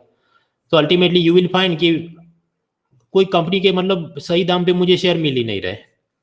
और इसका क्यों कारण है? क्योंकि ये बड़े शेयर ट्रेडर्स ने कोलोकेशन के नाम पर ये जो स्टॉक एक्सचेंज है उसके बहुत करीब अपनी ऑफिस खोल के रखी। Broker keeping the computer system very near to the stock exchange for doing high speed trading. हाँ, तो इसमें क्या, इसमें भी सेबी ने कुछ नए नियम बनाए और उस हिसाब से कुछ कंपनियों ने जो इस नियमों को वायलेट कर रही थी उसको अब उस पर पेनल्टी लगाई है। तो कोलोकेशन मतलब वो किसके साथ जुड़ा टॉपिक है, ये यहाँ पर आल्गो ट्रेड और कंप्यूटराइज फास्ट ट्रेडिंग के साथ जुड़ा हुआ टॉपिक है। एक लाइन में ये सब याद रखना है। कोलोकेशन के नाम पे वो कुछ और बनाएगी, टाइगर और लायन को साथ रखने की बात है, या ये वायरस और ये एंटीजन को साथ रखने की बात है। नहीं भाई, शेयर बाजार की बात है। आपको ये सब गलत लग रहा है तो आप इस पर कंप्लेन कहाँ पर करेंगे? तो सेबी का एक ऑनलाइन पोर्टल है जिसे कहते हैं स्कोर्स पोर्टल, वहां पर कंप्लेन करो। ये तो चल ही रहा था सालों से। नया क्या है? सेबी ने एक नया प्रोग्राम लॉन्च किया है, स्मार्ट्स प्रोग्राम, जहां पर इन्वेस्टर को सब एजुकेशन दिया जाएगा कि कैसे ट्रेडिंग करते हैं, क्या होता है। तो बस ये भी एक लाइन में याद रखना है। SMARTS program is related to what? SEBI's share market investor. Mutual fund आप जानते हैं, म्यूचुअल फंड का काम क्या है? लोगों से वो पैसा लेगा, उसका म्यूचुअल फंड मैनेजर, और अलग अलग कंपनियों के शेयर बॉन्ड में इन्वेस्ट करेगा। अब ऐसा करते करते मान लीजिए आप इन्फोसिस के शेयर में इन्वेस्ट करो, तो रिस्क कितना रहेगा? वो तो कम ही रिस्क रहेगा। उस हिसाब से हो सकता है आपको प्रॉफिट भी कम मिले, मान लीजिए यहाँ पर 5% मिले। और सामने कुछ ऐसे होंगे, नहीं हम तो किंगफिशर के बॉन्ड में ही सारा पैसा डालते हैं क्योंकि वो तो रिस्क ज्यादा है, तो रिस्क भी ज्यादा है और रिवॉर्ड भी ज्यादा है, तो इधर 18% मिले। तो as a mutual fund investor, ऐसा एक म्यूचुअल फंड हो, टाटा, दूसरा हो बिरला या कोई भी, हाउ विल यू डिसाइड कि आपको कहाँ जाना है और वो जो कर रहा है वो कितना रिस्की है? उसके लिए सेबी ने सभी म्यूचुअल फंड को ये कहा है कि आपने रिस्कोमीटर नाम का एक ऐसा चार्ट बनाकर इन्वेस्टर्स को दिखाना होगा, जिसमें अलग अलग कैटेगरी होगी, low low to moderate, moderate moderate, high high है। तो इस हिसाब से पता चल जाएगा। So riskometer is associated with what? सर्दी खांसी खाएंगे और कोरोना कितना फैलेगा उसके साथ है, कि म्यूचुअल फंड के साथ है, या कुछ और करेंसी एक्सचेंज के साथ है?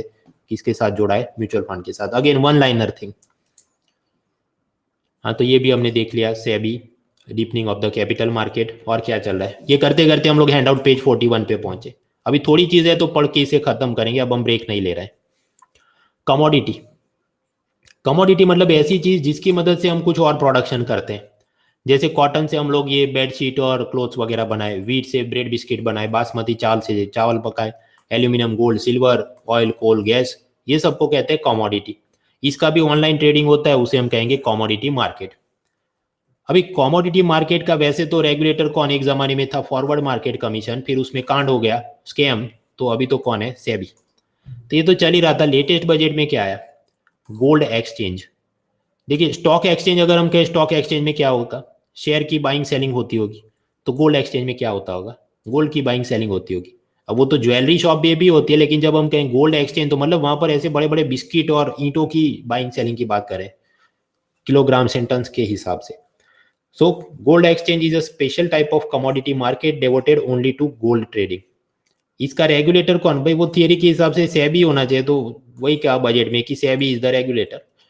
लेकिन यहाँ पर जितना गोल्ड रखा गया है वो भी कहीं पर गोडाउन में रखा होगा, तो इन्वेस्टर को कैसे पता चले कि हाँ सही में वो वहां पर है और ये जो लिस्ट हो रहा है ऑनलाइन वो वही चीज है?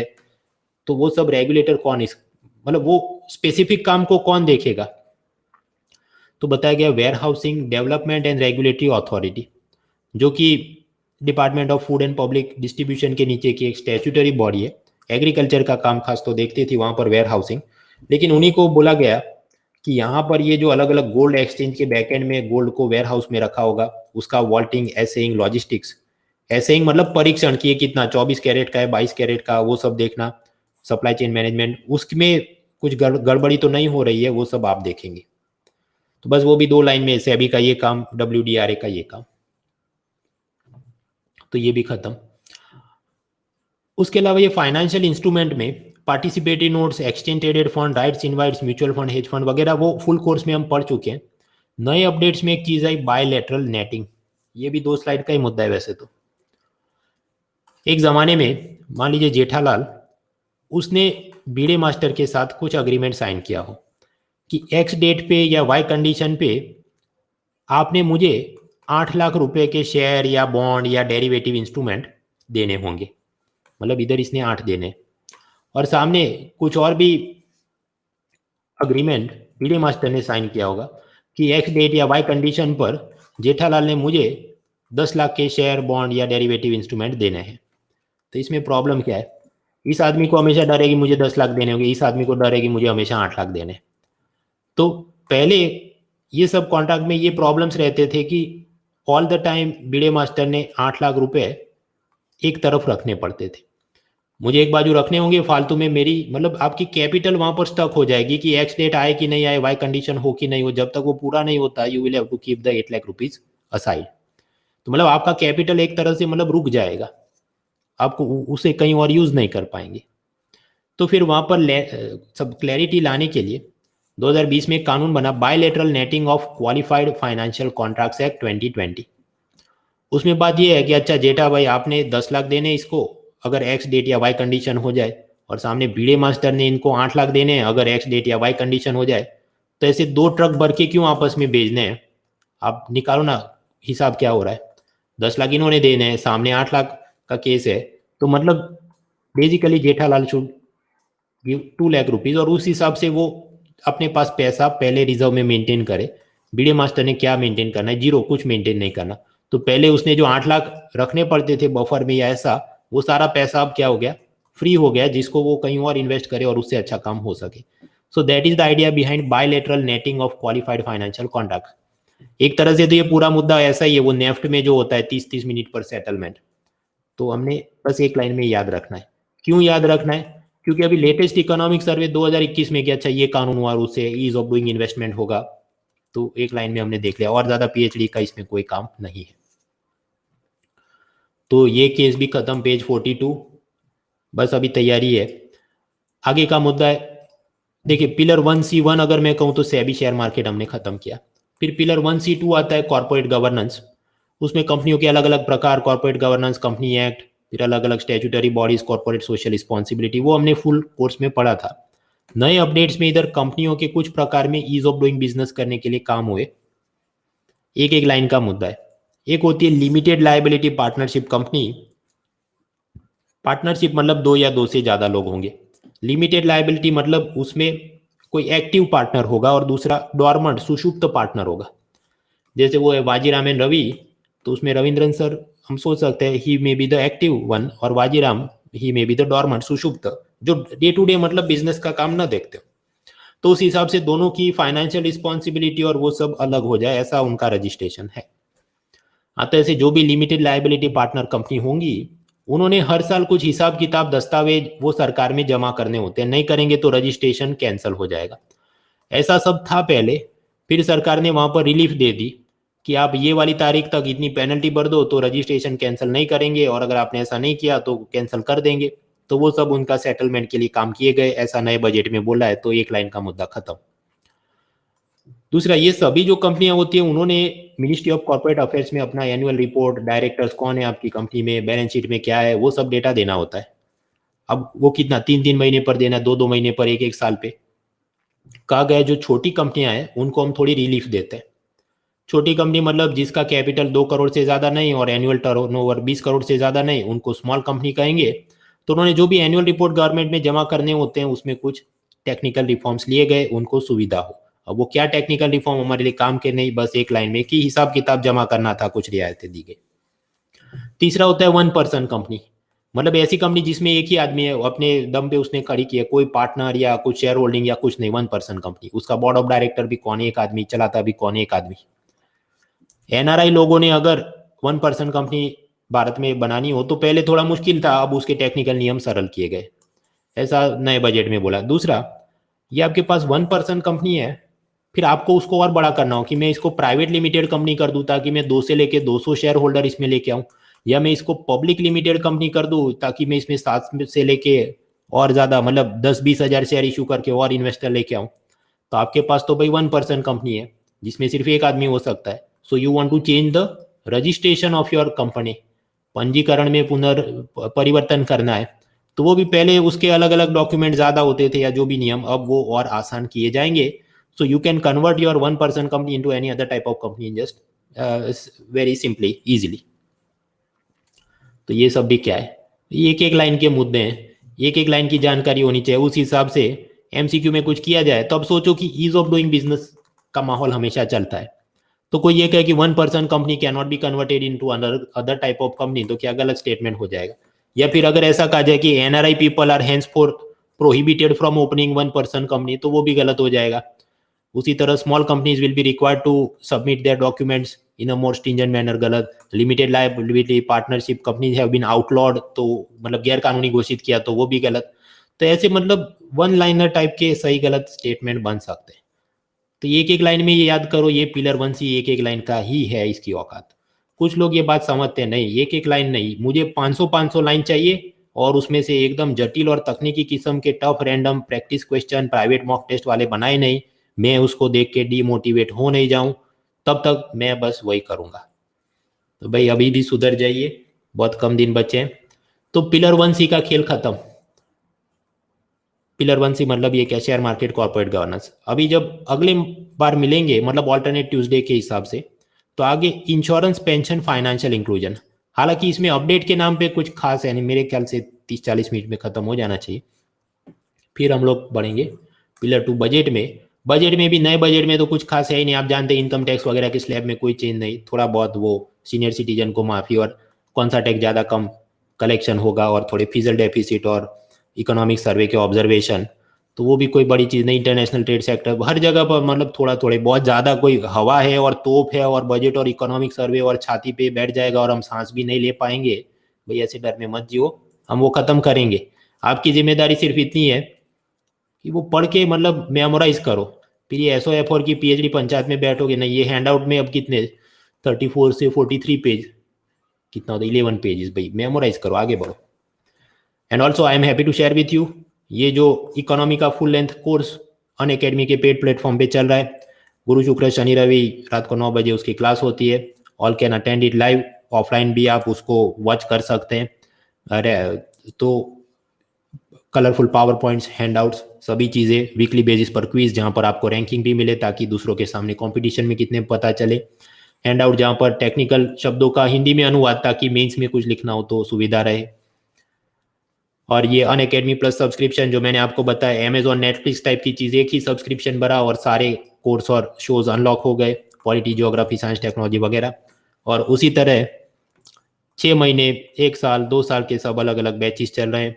शुद्ध हिंदी में पढ़ना हो उसके भी अलग से teacher, if you want to study totally in English then also other teachers available. Additionally आपको पर्सनल कोच चाहिए जो आपको आपके सारे doubt queries means answer writing evaluation वो सब करे, तो उसके लिए भी आइकॉनिक पैकेज नाम का एड ऑन भी चलता है। So if you are interested you are welcome to join, और आप चेकआउट के दौरान कूपन कोड यूज़ कर सकते हैं mrunal.org। और उसके अलावा क्या, ये फ्री वाले प्रोग्राम तो चल ही रहे हैं। आप में से जिन लोगों ने इंटरव्यू के लिए क्वालिफाई किया है तो आप ये वाले लिंक पर या ऐसे ही नेट पे सर्च करो, वरना मैं बाद में लिंक डाल देता हूँ। You can join for the interview coaching free. रविवार को क्विज। अच्छा एक और चीज़, हाँ काम की चीज़, भाई मैंने आपको इससे पहले क्या पढ़ाया था पिलर 1B2 में, वो burning issues in banking sector. तो अब के रविवार जो ये PUBG कॉम्बैट होगा, इन्होंने मुझसे कहा आप इकोनॉमी के क्वेश्चन बना के दीजिए, मैंने दिए हैं। और वो तो सारे वही है जो मैंने आपको पढ़ाया था burning issues in the banking sector में। तो आप खास हिस्सा लीजिए और उसके चलते आपके लिए जितना तो बहुत आसान है, उतने जो भी 10 प्रश्न होंगे। सो PUBG कॉम्बैट वो आप दे सकते हैं रविवार सुबह 11 बजे, लेकिन वो सिर्फ एंड्रॉयड ऐप पे दे सकते हैं, that is the present system.